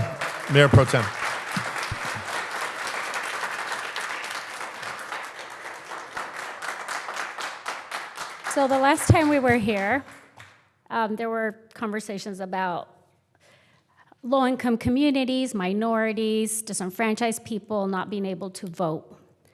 If there's anybody on this dais who can speak for people like that, that would be me. I grew up in a low-income community. I'm Hispanic, and I had an idea as a teenager. We were poor. We were not ignorant, and we were not incapable of getting an ID. I don't understand if you guys realize how racist it even sounds for you guys to say that people of color are incapable of getting an ID. That's offensive. Especially, I mean, I do not like identity politics, but I will point this out. Every single person who said people of color cannot get IDs was not a person of color. But yet they're speaking for me. I can speak for myself. So I do have a video. Actually, I did go back to my community. I grew up in a small city called Maywood, 1.2 square miles. And nobody cared if you asked them for voter ID. I talked to them. Actually, they thought it was offensive that people think we're not even capable of getting our own ID. In the state of California, you can get an ID at any age, so we're not disenfranchising students. Any age. You can get an ID as a toddler if you want. So there are programs where you get money for a birth certificate. You need a birth certificate for an ID? There's a program for that. You want an ID? There's a program for that. You want the services and assistance in helping you get an ID? There is a program for that. So there is a video that I would like played. Who would have that ready? Catherine, please.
While they're bringing up the video, Councilman McKeon, if they bring up the video, he'll stop.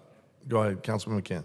Yeah, I just want to reemphasize an important point and change we made last meeting to address some concerns about potential of costs and what we can do or cannot do. And it's changing from the word shall to may in all those languages. So the city may verify the eligibility. The city may provide at least 20 ADA compliant voting locations. The city may, and the legalese definition of may is a choice to act or not, or a promise of a possibility, as distinguished from shall, which makes it imperative.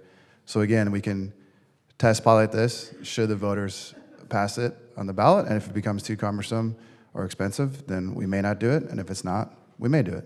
So I think it's a really important point to emphasize.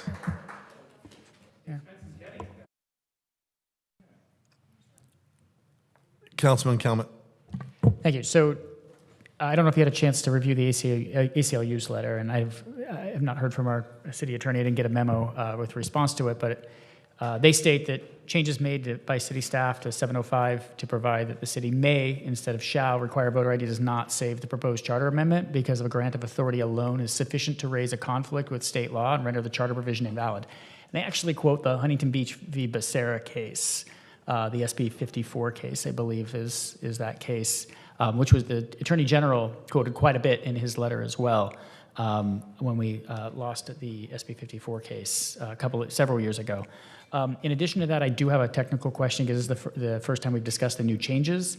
At least 20 ADA compliant voting locations.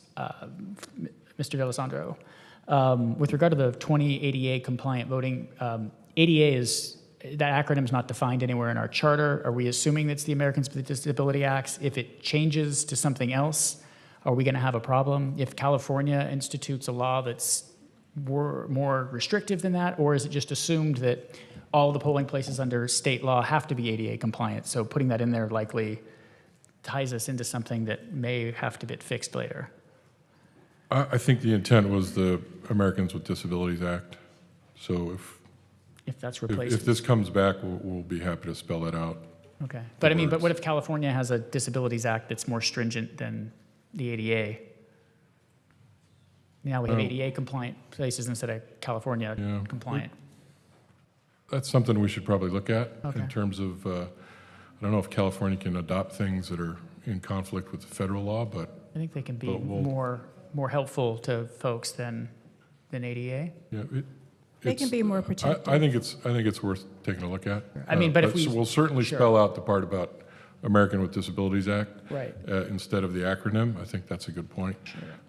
But then if we even struck that language, right, 20 point I'm assuming by election law of the state of California that they're required to be ADA compliant, correct?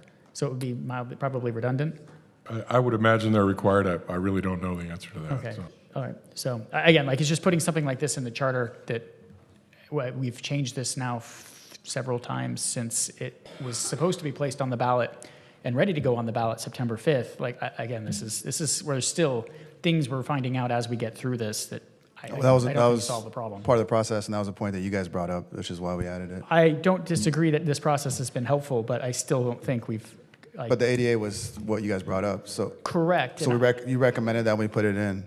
Right. I was brought up as a point to show the folly of instilling these in there, not necessarily to put that specifically But I believe in there. And then the city attorney I believe the stated- city attorney said that, we had to go and I believe if I heard him correctly, he'll spell out the ADA as American Disabilities Act. But again, state law, if we have state law that says that, we're going to have to follow that anyway. Correct. But then there's a conflict in the charter. No, right? I understand. And So we it's took just not, it's just not clean. It was well taken. We took the amendment that you suggested.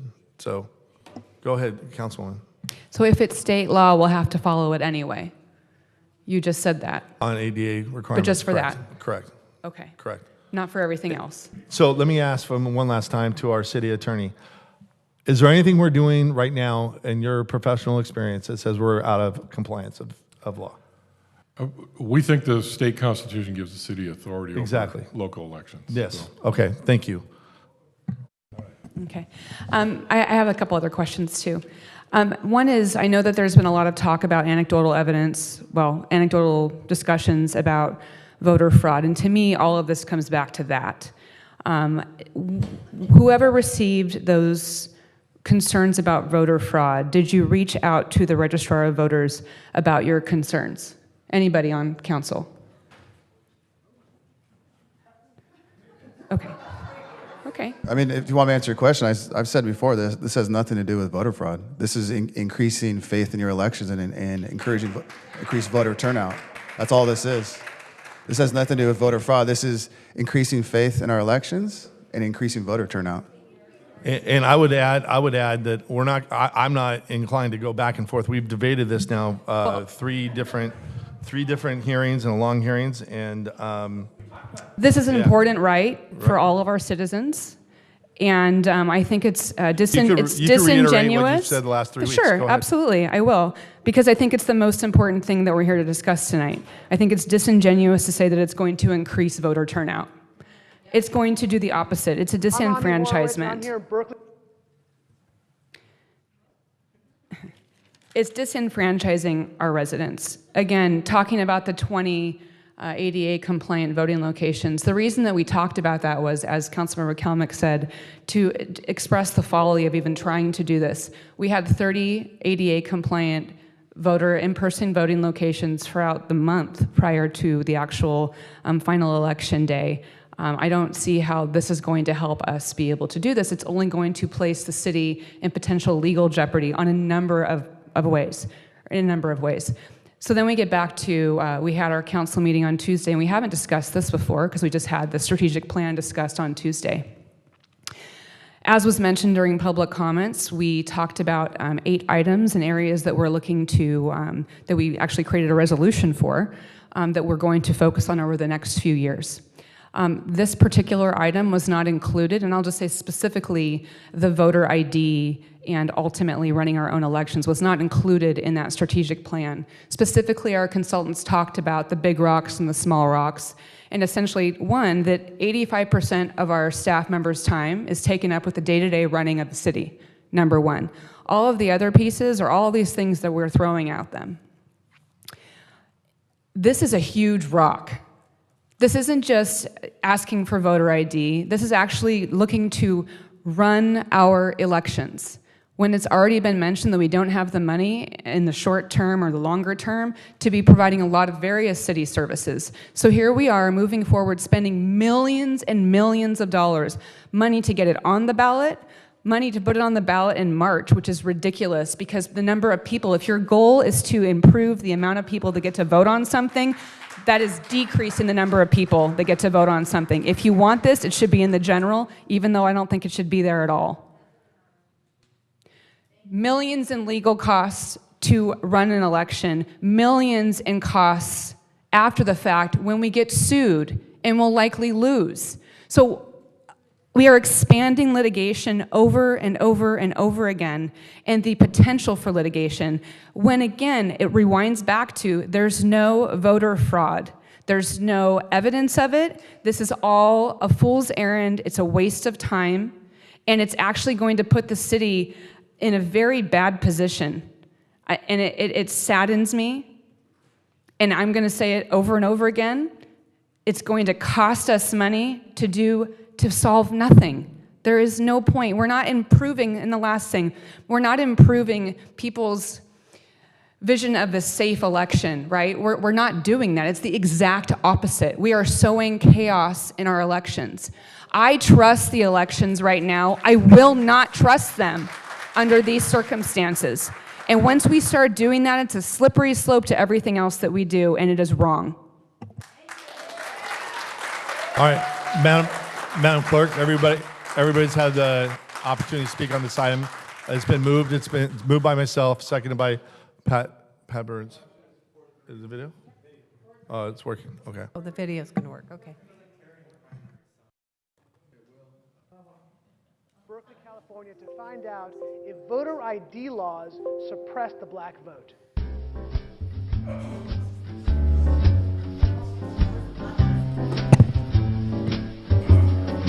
Do you have an opinion on voter ID laws? Yeah, usually pretty racist and they're bad. I think voter ID laws are a way to perpetuate racism. Would you go as far as say those laws are racist? For sure. Do you think it suppresses the African American vote? Definitely. Tell us how. Because they're less likely to have state IDs. Minority voters are less likely to have the kinds of IDs that have been described or required. These type of people don't live in areas with easy access to DMVs or other places where they can get identification. You can always get IDs you do over the internet. Does that also make it difficult for black people in particular? Yeah, you have to have access to the internet. You have to be able to pay an internet service provider for certain fees. Do you think that's harder for black people to go online? Well, I feel like they don't have the knowledge of how it works. A lot of people have smartphones, but you might not have data. For most of the communities, they don't really know what is out there just because they're not aware or they're not informed. I also think there's a repression of black voting with how if you're a convicted felon, you're not allowed to vote and everything. And when you look at swing states like Florida, that's a huge population of the African Americans. Now I'm here in East Harlem to ask black people their thoughts on what you just heard. Do you have ID normally? Do you carry ID around? Yes, I have state ID. Do you carry ID? Yes, I do. Do you know any black person who doesn't carry ID? No. Everyone that I know has an ID. Why would they think we don't have ID? That's a lie. Why would they say that? Do you have ID? Yes. Because I have my ID and my friends have their ID, so we know what we need to carry around. Everybody that I know have ID. That's one of the things you need to walk around with New York with, ID. Do you know any black adult who does not have ID? No, I don't. Is it a weird thing to even say that? Yes, it is. What is this, some type of trick candy cameras? I know, right? That's the only thing I brought with me. Those are legit IDs. I heard a lot also that black people can't figure out how to get to the DMV. Really? What does that say to you? I know it's that. It's on 25th Street. Do you know where the DMV is around you? It's on 125th Street and 3rd Avenue, I believe. You know how to get there? Yeah. Would you have a problem getting there if you had to get there? No. I know these sound like silly questions. You know how to get to the DMV? Of course. You know where it is? Yes. You can get there? Uh-huh. No problem. No problem. Just checking. Okay. And I also heard a lot that black people, especially poor black people, have no access to the internet, can't figure out how to use the internet. That's just stupidity, honestly. Everybody has access to the internet. Even a little kid can figure out how to work the internet. I had access to the internet for years. You know how to use it properly, right? Exactly. I do it at work. So, of course, I know how to use it. My kids know how to use it. They all have iPads, iPods, whatever. Your phone has data? Mm-hmm. You can actually Unlimited. Unlimited data. Mm-hmm. I use my phone as a hotspot. What does that say to you for the people who have this perception of black people? They're pretty much ignorant. That's what my thought process on it. I just think that's ignorant. Ignorant. Ignorant. That's the word I hear a lot. Ignorant. Very, very ignorant. Does it sound racist for somebody to say that? I think it is a little racist because, you're putting people in a category and you have no idea what you're talking about. Maybe a little bit of racist in it, but like I said, I think it's more stupidity and ignorance. You're judging somebody, but you're judging them because they black, saying that they don't got it. What people are they talking to? Who are these people talking to? Do you have a problem that if you go to vote and they say, can we please see your ID to make sure you are who you say you are? Are you Love cool? showing my ID. You have no problem with that? Nope. Would you have a problem if when you go to vote, if they say, can we please just see your ID to make sure you are who you say you are? Do you have an issue with that? No. Would you have a problem if there was a rule where you have to show your ID in order to vote? I don't think so. No. Would you have an issue if there was a rule saying you got to show your ID before you vote? Nah. You cool with that? Yeah.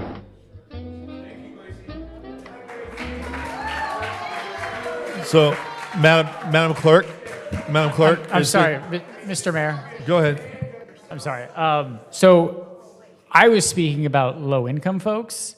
When I was speaking about access to getting identification, that's the fallacy of anecdotes right there, right? That was a bunch of 19-year-olds on the campus of Cal and some random folks in Harlem that they asked I don't know if there's edited video of the people that didn't meet the narrative that he was trying to get there. The Brennan Center, the ACLU, people have done what's not called anecdotal research, but is actually research, where they went and they looked at the data and they found census data and said, we looked and said it is harder for low-income people to get IDs. right? We're not saying that it's people of color that are majority. That it's anybody that doesn't have the means to get to the DMV to get a driver's license, or just has a social security card.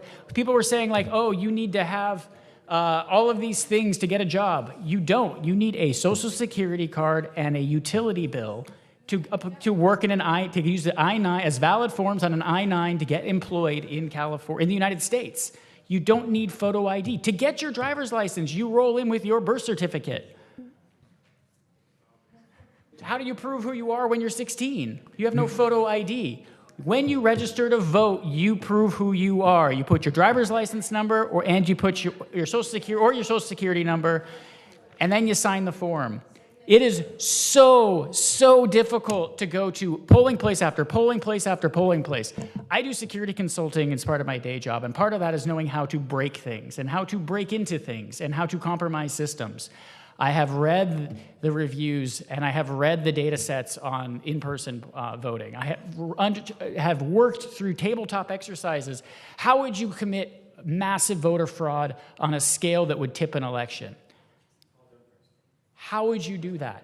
All of our ballots have barcodes on them that get mailed to us. They are all checked against DMV records. When I registered to vote, I had to put my ID. I had to put my ID number, my driver's license number, and I had to put my social security card on my voter registration. That's when we check ID in California. There is no evidence of fraud. The fact that we're talking about creating barriers to vote is the issue here. And folks without means to get that. Earlier in one of the earlier meetings, you said, oh, anybody can get a passport. It's $100. That's $100. Like, to someone making $28,000 a year, that's a non-trivial amount of money. That's a day's work to get a passport. What I believe this country is based on is to try to get as many people as we possibly can to vote, because the enfranchisement of people is the most important thing to make this democracy work. And women's suffrage was something that was fought for quite a bit, and I don't think you want to end the suffrage of women, or do you support the suffrage of women? Are you done? I'm asking a question. Do you support the suffrage of women? What the heck does that have to do with voter ID? Let's stay on topic. Let's stay on topic. Would you like to continue to speak for me? So the question... Hold on. You don't think that's insulting to ask a woman if she wants to get rid of her right to vote? That's what I'm asking. I mean, that's pretty insulting. Mayor, we have talked about this. We're way off topic. We're way off topic. Yeah, move the previous question, sir. It's been moved. The question's been moved. Clerk, call the roll. Councilmember Kalmick. No. Mosier. No. Vandermark. Yes. Strickland. Yes. McKeon. Yes. Bolton. No. Burns. Yes. Item passes 4-3. Measure passes.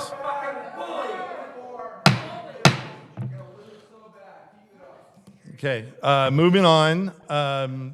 Now we're going to the flag ordinance. I move it. Second. It's been moved and seconded. Discussion. Seeing none. Yep. Nope. Oh, go ahead. Nope. Gotta have some discussion. Councilwoman. Since we're not going in the order of the staff memo, just give me a moment, please.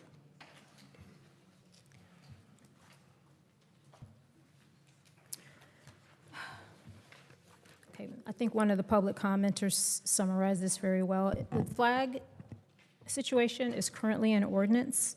If you don't like the previous handiwork, just fix the ordinance. There's no need to enshrine this in concrete.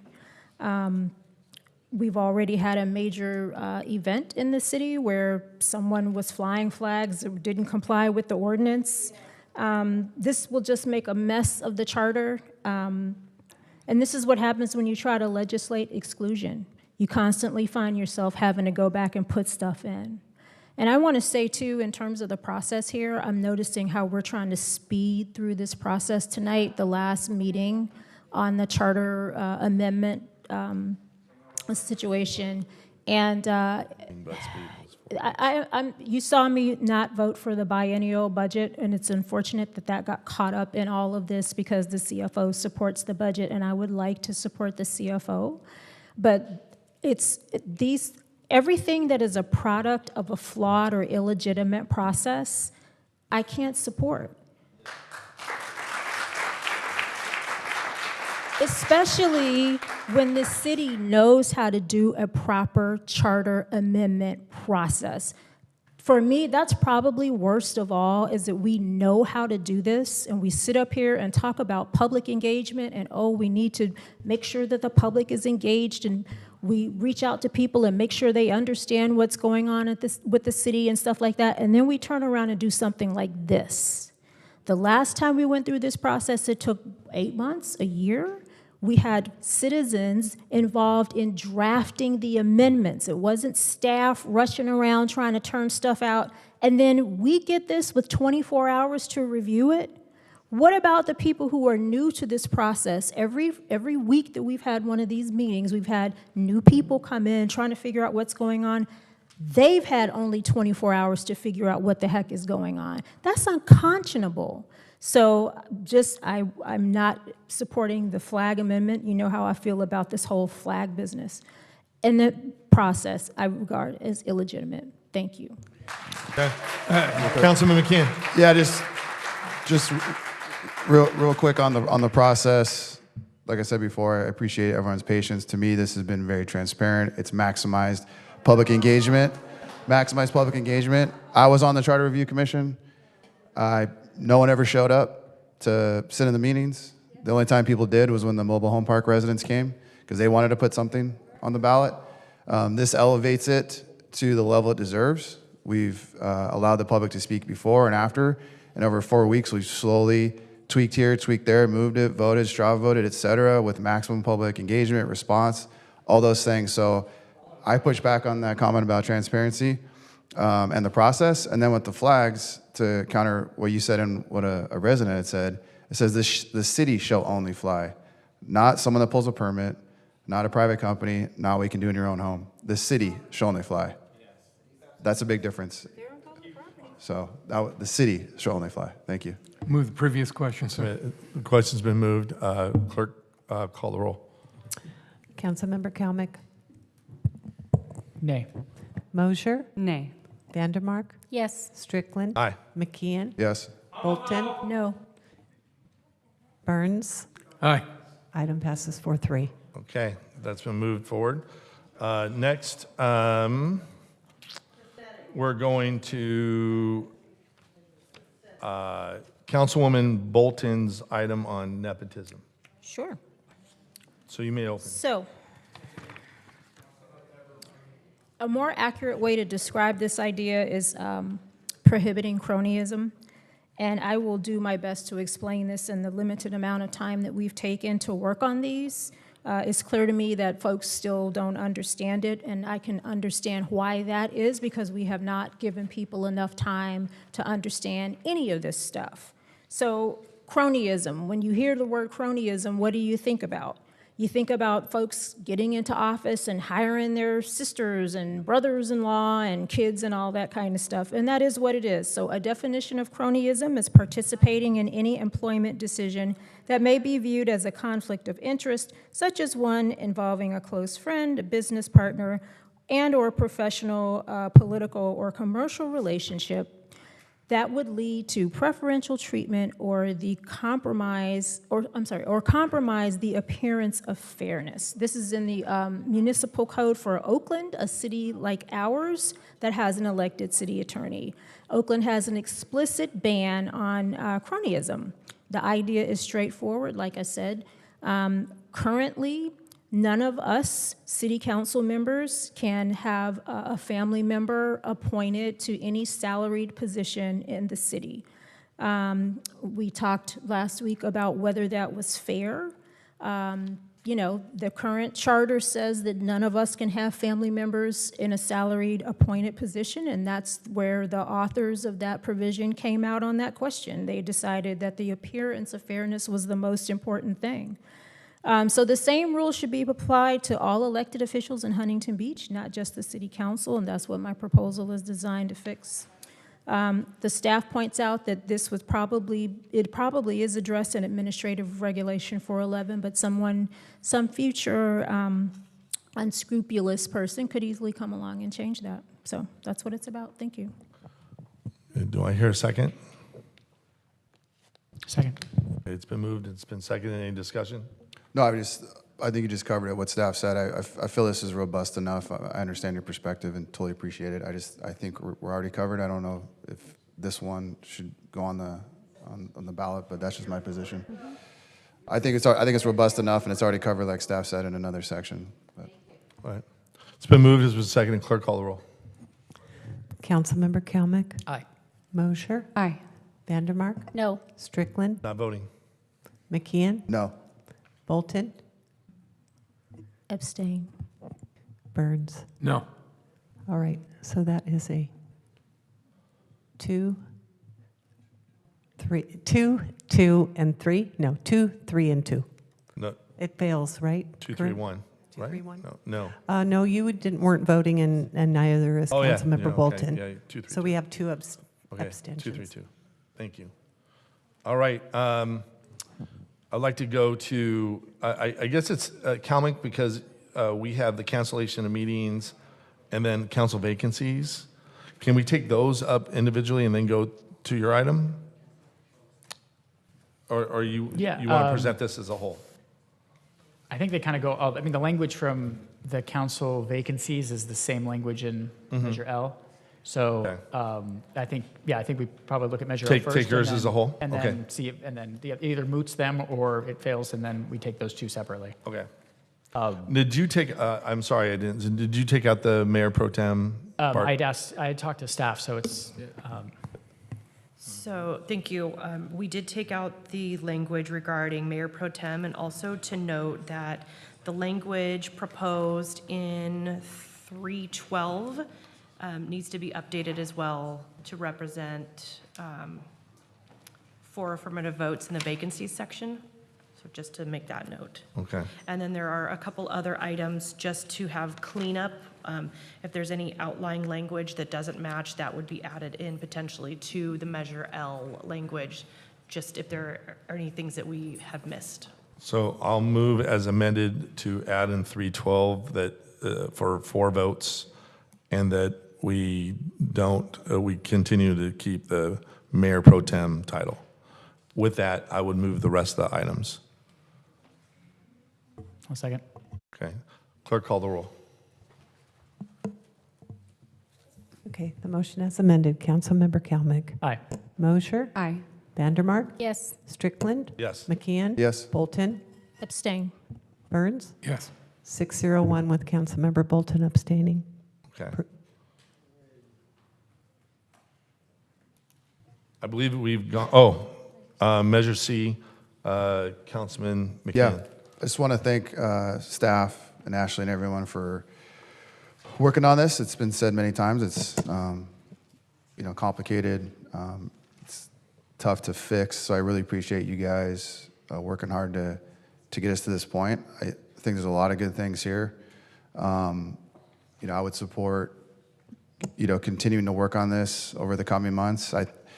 At council meetings, I think would be good. We could, make adjustments. That doesn't have to be every meeting, but we can tweak it, fix it to where we feels appropriate. We could have input from the former residents and council members that worked on this initially to get it right, and not necessarily put a time limit on it. But when we think it's perfect, it's perfect. Then we'll address it then. And that's to me where I stand. I thought it might be good for Ashley to kind of walk through on the agenda her current language and then proposed language, so people can kind of understand how this reads and what this means, so they can do further research. Should it, be tabled and move forward to a later date.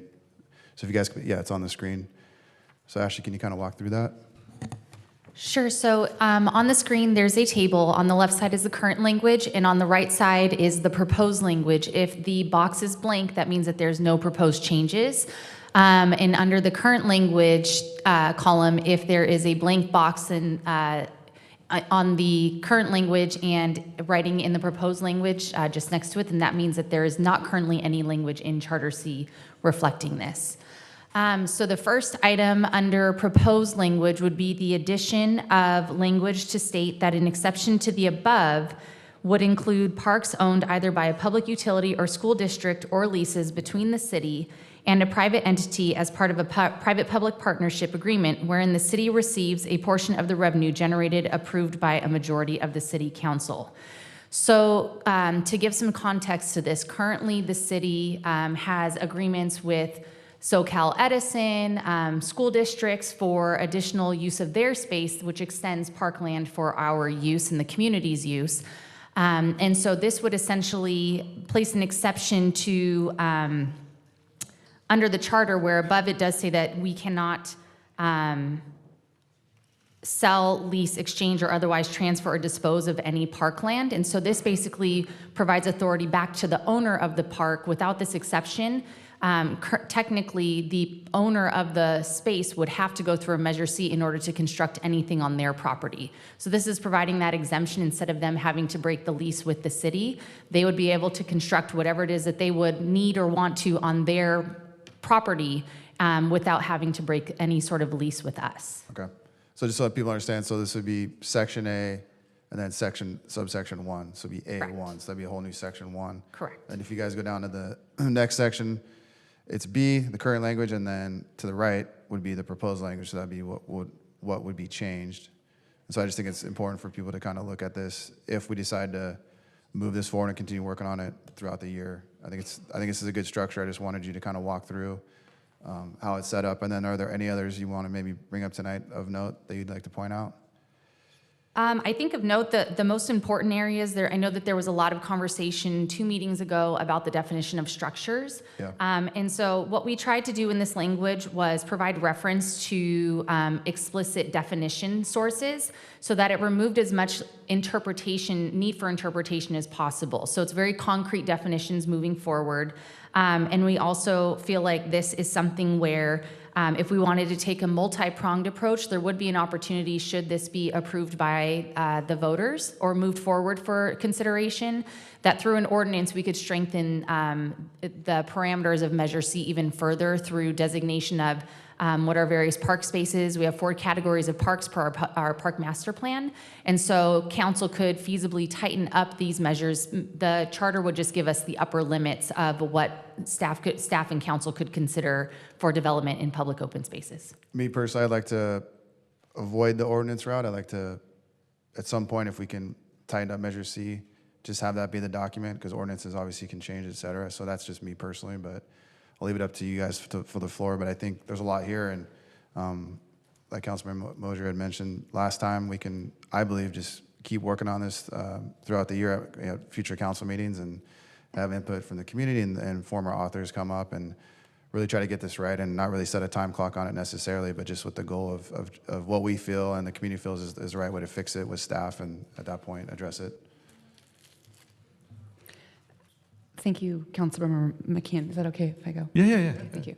I really appreciate all the work that's been done, and I too don't want it to be on the ballot right now. Again, we've only had less than 24 hours to really review everything, and I think that there's a lot more opportunity for input, and I think that Councilmember McKeon really mentioned that already. This meeting is certainly not sufficient to determine the effective ballot language, make sure that it's really tightened up. I think further consultation with staff, general public, the original framers of Measure C, I think that is very important. I think that my preference would be that not happen in council meetings. I think it should have its own attention. I think it's very important to the city and to our future as far as our city's open spaces and infrastructure as well. So I would propose instead that we have a Measure C charter review effort that has a professional facilitator and that looks at all of these things and organizes it. I don't really have a preference as far as the amount of time that takes. I'd prefer somebody else to determine that, so it's not done by me or us. But that would be my recommendation. I think we have a lot of business to do here. For sure, but I guess maybe I'll counter a little bit. I like the study session approach where it elevates it to the council level where we can get updates and then provide input, et cetera. So it's not just on again, I keep saying I was on the Charter Review Commission. We're just in, B8 over there, and no one came in and focused on it. So. Can I say one thing about that real quick? Go ahead. I think that I totally appreciate Yeah. that people weren't coming in. I appreciate wanting to get more public input. But I think that now that this has all gone on for the last few weeks, I'm going to bet you that there's going to be a lot more public input and people showing up. So at the very least, the benefit of all of this occurring is I think more people are awake and opening their eyes. And hopefully that means that they'll be more engaged. And I'm sure that we can find a way with staff and management to find the best way and time to get the most input. I'm fine with yeah. Okay. Is this something, Ashley, maybe you can give a nod or whatever, but something for the Community and Library Services Commission to maybe proceed with, bring it back, maybe as a study session item, and we can progress, tune it up, and send it back to them if need be, but have them, I mean, they're the commission that deals with pretty much those issues. So would that be appropriate, you think, for them to maybe review this? I think it could be a multi-pronged approach, but I definitely think in whatever fashion we can garner more community input. I know that the authors of this original language are still in our community. And so if we can gather them and anyone else who has a vested interest in understanding and digesting this language and definitely making it a viable change for the future, I'm happy to entertain any public opportunity to discuss this. Perfect. Okay. Great, go ahead, Councilman. Comment. Thank you, staff, for working so hard on this. It was difficult to kind of digest. And Councilmember McKeon, I do appreciate that you would like to take some more time on this. And I think that Ashley kind of hit the nail on the head as like a multi-pronged approach. Like, look at the Edison Park plan, right? That was very elevated at the council level, had full exposure, multiple study sessions, and we are back out in the community again, having those meetings that went through community services, came back up, and we're back down in the community again. I think we just start in the community with this. I'd love to see the irony of doing this at the senior center, where we had a Measure C vote to move that project forward with lots of input from folks. But I think the Community Services Commission could also absolutely weigh in and then let staff kind of aggregate it all together, and then come back at a study session where we can give staff final direction and bring it back as an item. But Sounds good. I think that I think staff can figure out a plan that addresses kind of that conversation, and I think the community input's going to be very important on this. I agree. So, Casey, you're asking to table this? Yeah, so I think it's just, Okay, we need a motion on that. What do we have to do? No, I mean, it's been tabled. Just table it, yeah. Unless there's objection. No objection. Do we need to vote on that? No, as long as there's no objection, we can table it. Right. Okay. So with that, members, we've gone through everything. I would like to make a motion. I would like, go ahead, Travis. Sorry, we did not cover 303, cancellation of meetings. I believe that, I thought that was covered in CalMix. That we just covered 312 in that.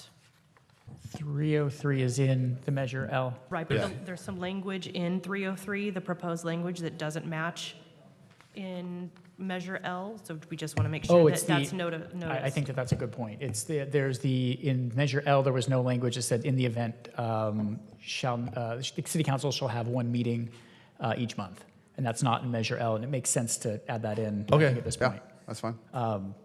So we don't have to vote on it because it'll come back at the next meeting. And please put it in, because we moved as amended, and we'll just agree to put that in. See it at the next meeting. Right, right. Okay, so with that, I would like to make a motion on there's been concern about the bundling of items, so I would like to make a motion that we do voter ID standalone, flag ordinance standalone, and then Mr. Kalmick's measure, along with the 2-year budget being the third measure. And that's what I would propose that we do moving forward. And that would include cancellation of a meeting. That's in the CalMix. I'll second that. Okay, it's been moved and seconded. Clerk, call the roll. As a quick point of clarification, we will have another vote after this vote to direct staff to bring that all back as discussed. Yeah. Okay. All right. Madam Clerk, call the roll. Did you get the motion? Did staff get all of that? Okay, the Can motion you is. repeat that, please? The motion is. Elections First alone? First measure that passed.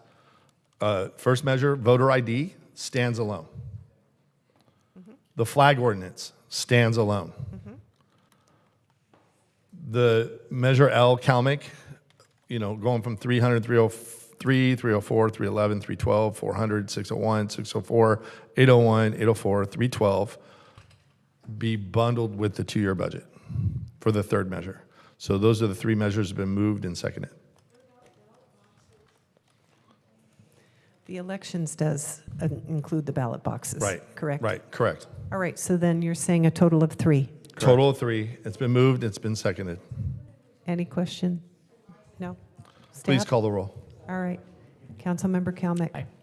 Mosier? Aye. Vandermark? Yes. Strickland? Aye. McKeon? Yes. Bolton? No. Burns? Aye. Item passes 6-1. Okay. Bolton, no. And then now, what's left that we, Make a motion to direct staff to city attorney to prepare, return ballot measure language and approved amendments and all the Right. materials required. okay. Is that a motion? No. So I'd like to move that we put all this over to the city attorney's office to come back for our meeting, which is October scheduled- 17th? October 17th. Is that correct? Yes. Okay. I've been moved. Second? It's been seconded by Mr. Burns. Call the roll. Councilmember Kalmick? No. Councilmember Mosier? No. Vandermark? Yes. Strickland? Yes. McKeon? Yes. Bolton? No. Burns? Yes. 4-3. Okay. All right, members, now going down to our agenda. It goes back to public 90-second public comments. City Clerk, do we have anybody to speak? Well, as before, since it's hard to determine, I'm just going to invite anybody that would like to make a second comment to come down. We have all the names recorded in our Okay, system. perfect. So- Thank you.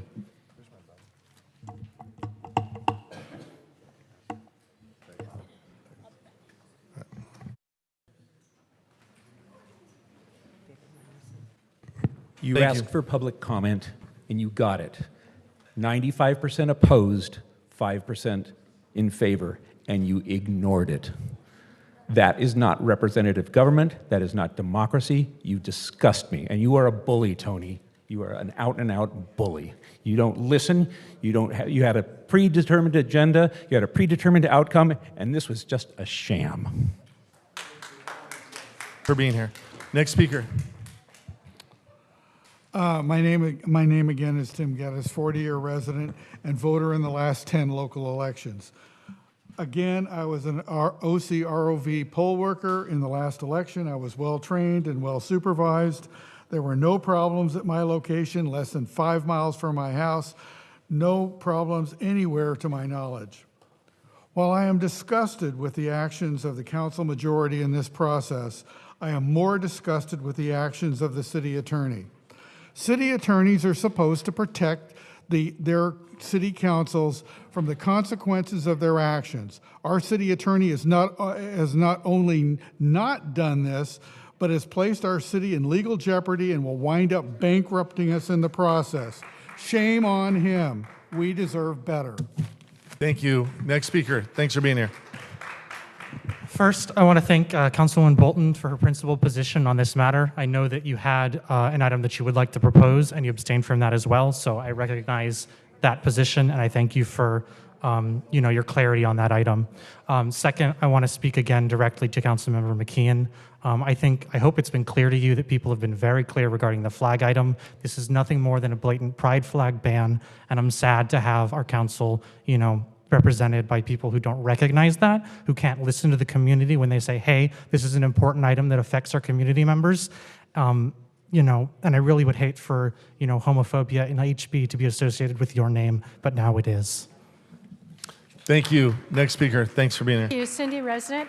It's no surprise of the outcome tonight, and I think you're fooling yourself when you say things like, yeah, but we want to get constituent input, because you clearly don't, because 90% of those that wrote 72 letters today, and only 4 people supported your moving forward with this. Did any of you take the time to read those?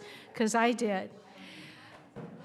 Couple hundred people vote against it, but really, you don't care. Plus, the staff spent a lot of time preparing their report, to answer the many questions that you had asked, and you never even took time tonight to give the staff time to present their report, indicating that the elections would cost millions of dollars.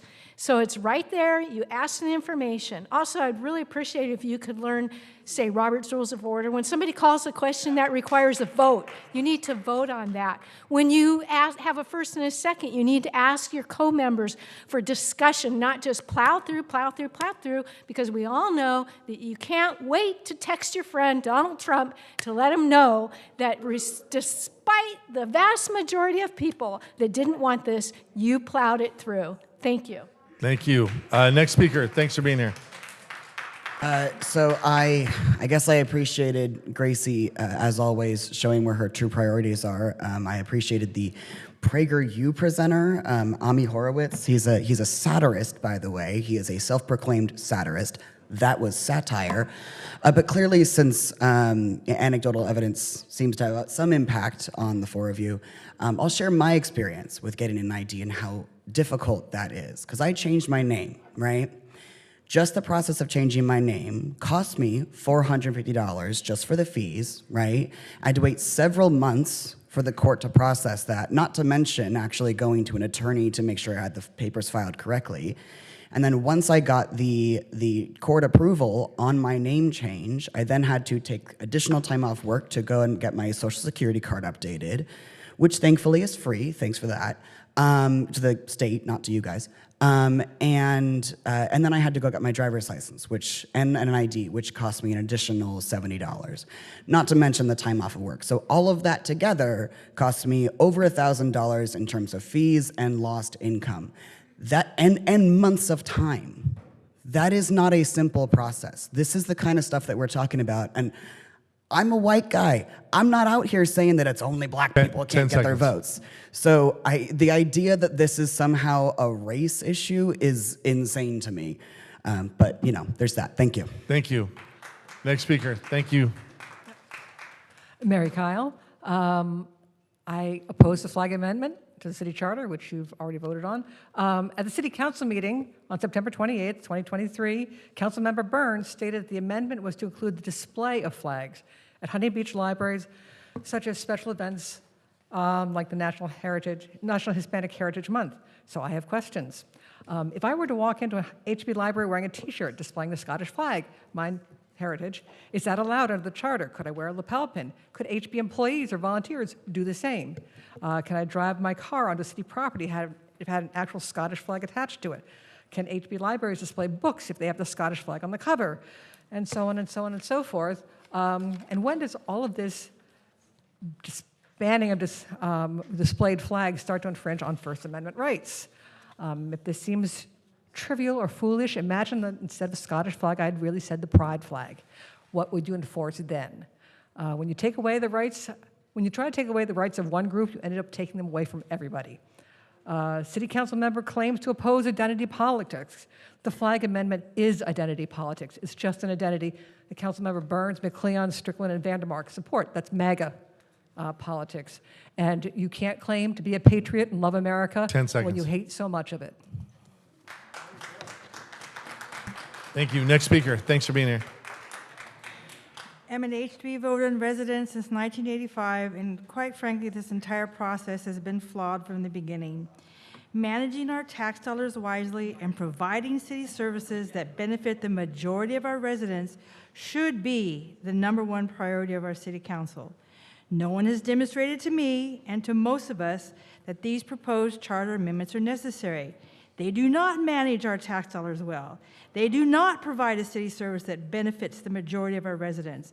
And if you are true fiscal conservatives, then you would not be making choices that spend our tax dollars with so many unknowns, both now and in our future. Please stop calling yourselves fiscal conservatives, because you aren't. Thank you. Next speaker. Yes, I began by thanking Councilman McKeon for this process, allowing us to speak, and giving him some credit for being willing to listen and change his mind. Unfortunately, I'm saddened tonight because I think I was a little premature. We have had a multitude of people speak, send in documentation, saying, don't do this, and you don't listen. You just move on. I would like to see some respect returned to the city council. I would like to see this dais once more work to promote for the protection and the promotion of the people and the city of Huntington Beach, and stop being a partisan, politicized platform for the MAGA agenda that is so divisive and includes disinformation and the support of the lies that have gotten us to this very difficult place in our nation. Next speaker. The City Council has recently denounced or done away with the mask mandate, and vaccine mandate as overreach. There is nothing more overreach than the charter amendment. It sets up a whole new bureaucracy. To go onto the ballot, it's $1.2 million. Do we have that money? Do taxpayers want that? Then to set up, the setup after that, after it's on the ballot, is $2 million is projected to happen after that. To set up all of these voter stations, hire people to do this, count the votes. I don't think that any taxpayer in this audience is really in favor of such a thing. Thank you. Thank you. Next speaker. Thank you for having me again. I wasn't going to speak a second time, but Gracie inspired me. I'm a fan of the Old Testament and a lot of the wisdom that's in there, and I like what the prophet Jeremiah had to say to the Israelis, that the sins of the father will be visited upon the son for 7 generations. It's poetic, it's vague, but it gets to the point that sins and actions and unjust laws have consequences that are long-lasting. So in regards to Gracie's point that all of us white folks shouldn't bring up race, I'd like to just list some of the examples of racism in this country that have occurred in the previous 7 generations that might have material impacts on people today, which is not to question the quality of other people of other races, but is to say there are material differences in our circumstances. Mass incarceration, red lines in banking preventing them from getting loans, racial covenants in housing preventing them from buying homes in neighborhoods, many of which were here in Orange County, medical testing on black prisoners, which was involuntary, civil rights protest brutality, including the assassinations of MLK, Malcolm X, and Fred Hampton, FDR's New Deal, many of those programs of which did not include blacks, such as the GI Bill, which my grandpa used to buy a home and get an education and build a life and wealth for himself in this city. Woodrow Wilson segregated the federal government. 10 seconds. I am trying to figure out how Tulsa, Oklahoma burned down way back when. There's all those Jim Crow laws. There were massacres of black elected state legislatures, not legislators, legislatures, and of course, slavery. 7 generations. Thank you. Next speaker. My name's Harry McLaughlin. I live in Huntington Beach. The voting tonight went pretty much exactly as I thought it would, despite an overwhelming majority providing you facts which negated the very premises of your proposed changes to the proven voting procedures currently in place. You failed to cease your willful ignorance and listen to the majority of your constituents. You requested public feedback by holding these special meetings. You received it in spades. You failed to act on it. You acted against it. You're an embarrassment. I'd like to thank Councilman Dan Moser and Bolton for injecting some intelligence and reason into these discussions, qualities that were severely lacking in the other 4 conservatives. Thank you. Thank you. Next speaker, thanks for being here. Hi, Ann Palmer, 30-year-plus resident of Huntington Beach. This has been a very interesting process. I thank you, Mayor Strickland, and all our council members for going through this and involving the public. It's obvious to me that you are in fact listening. The amount of tweaking and discussion that's happened is excellent. Notice that the proposed amendments were in fact unbundled as requested by many of the populace here. And they will appear on the ballot for public vote. So nothing is being railroaded. Anecdotally, I just want to say this. Yesterday I bought Sudafed. I needed an ID. The use of ID to vote is not, for me, a response to voter fraud in Orange County. They score pretty well. They're in the upper percentile of clean elections. However, we don't know what's going to happen in the future. And the more we centralize things, the less control we have locally. So I applaud you. I think we need voter ID, and I think we should also look into E-Verify to make certain that who's voting is who say they're voting. I've had fraud initiated on me, and I want to say the one place that was really clear on investigating it was the California DMV. My birth certificate was stolen, and somebody pretended to be me, and it was the DMV that cleared it up, and it was at no 10 seconds. cost to me. Thank you so much for taking us through this process, and very best to you. Thank you. Next speaker. Thank you. Thank you, Mayor, City Council members. First off, I want to thank Mayor Strickland, Mayor Pro Tem Van Mark, Councilman McKeon, and Councilman Burns for standing in the fire, as our one of the speakers said earlier tonight.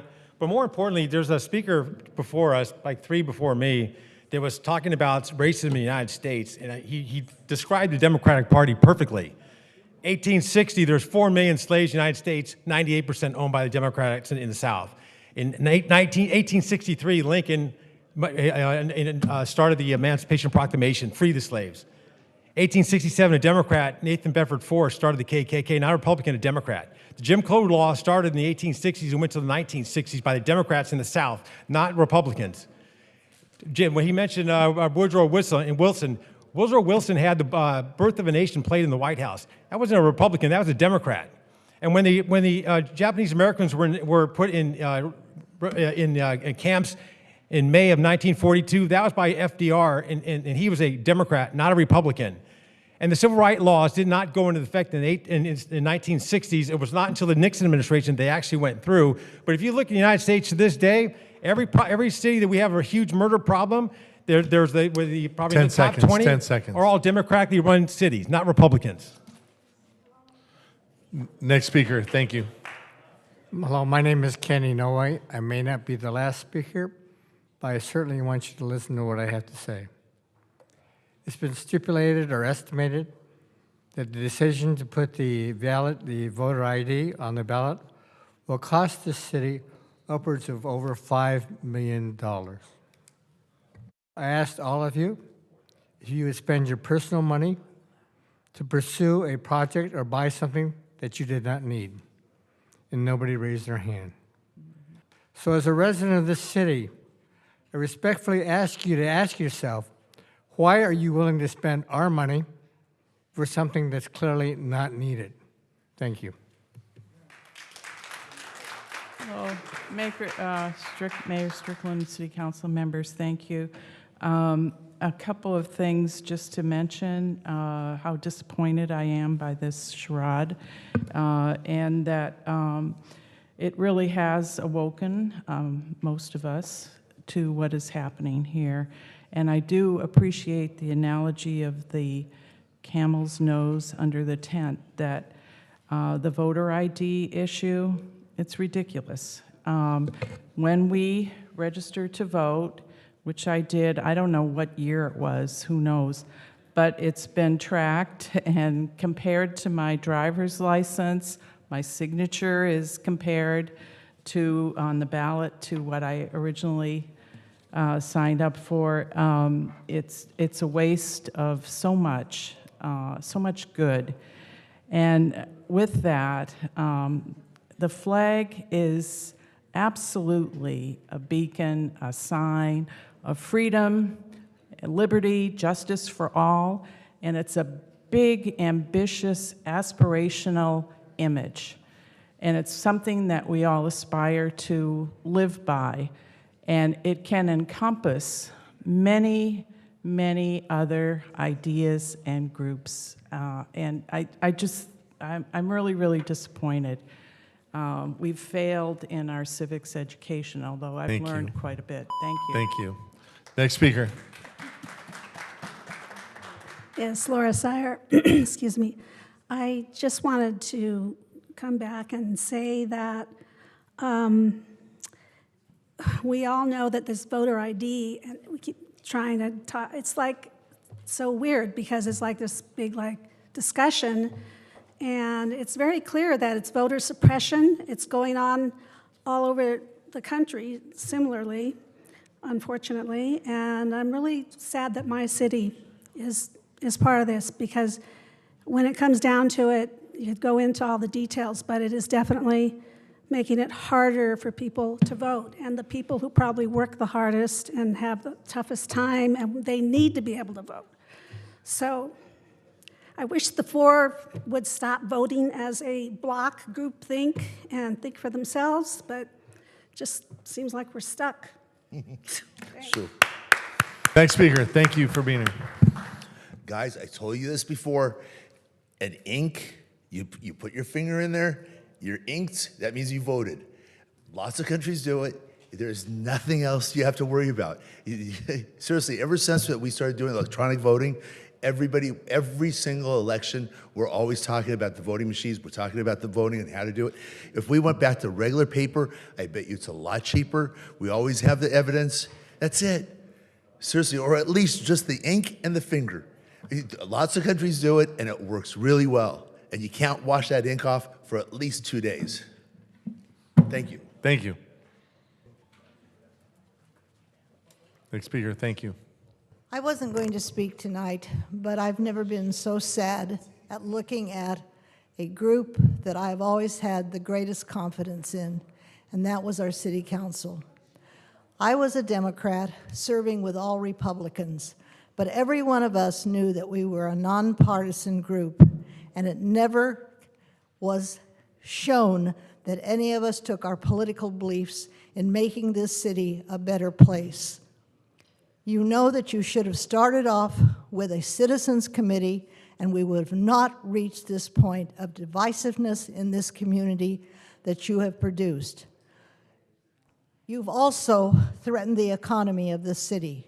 Believe me, the business community is looking at the work that you have not done, and there are going to be consequences in a city that depends on tourism as one of their top industries. And so we're going to pay a terrible price. We have lost too many of the lawsuits we've had with the state, and we will lose again. You are costing the citizens of this community a very high price for having your own personal issues addressed. And so again, I wasn't going to speak, but I had to, because I am sad, 10 I am seconds. upset, and I hope that after months of giving you a chance to govern our city, you will take the advice that you've Thank been you. given tonight and do so. Thank you. Thank you.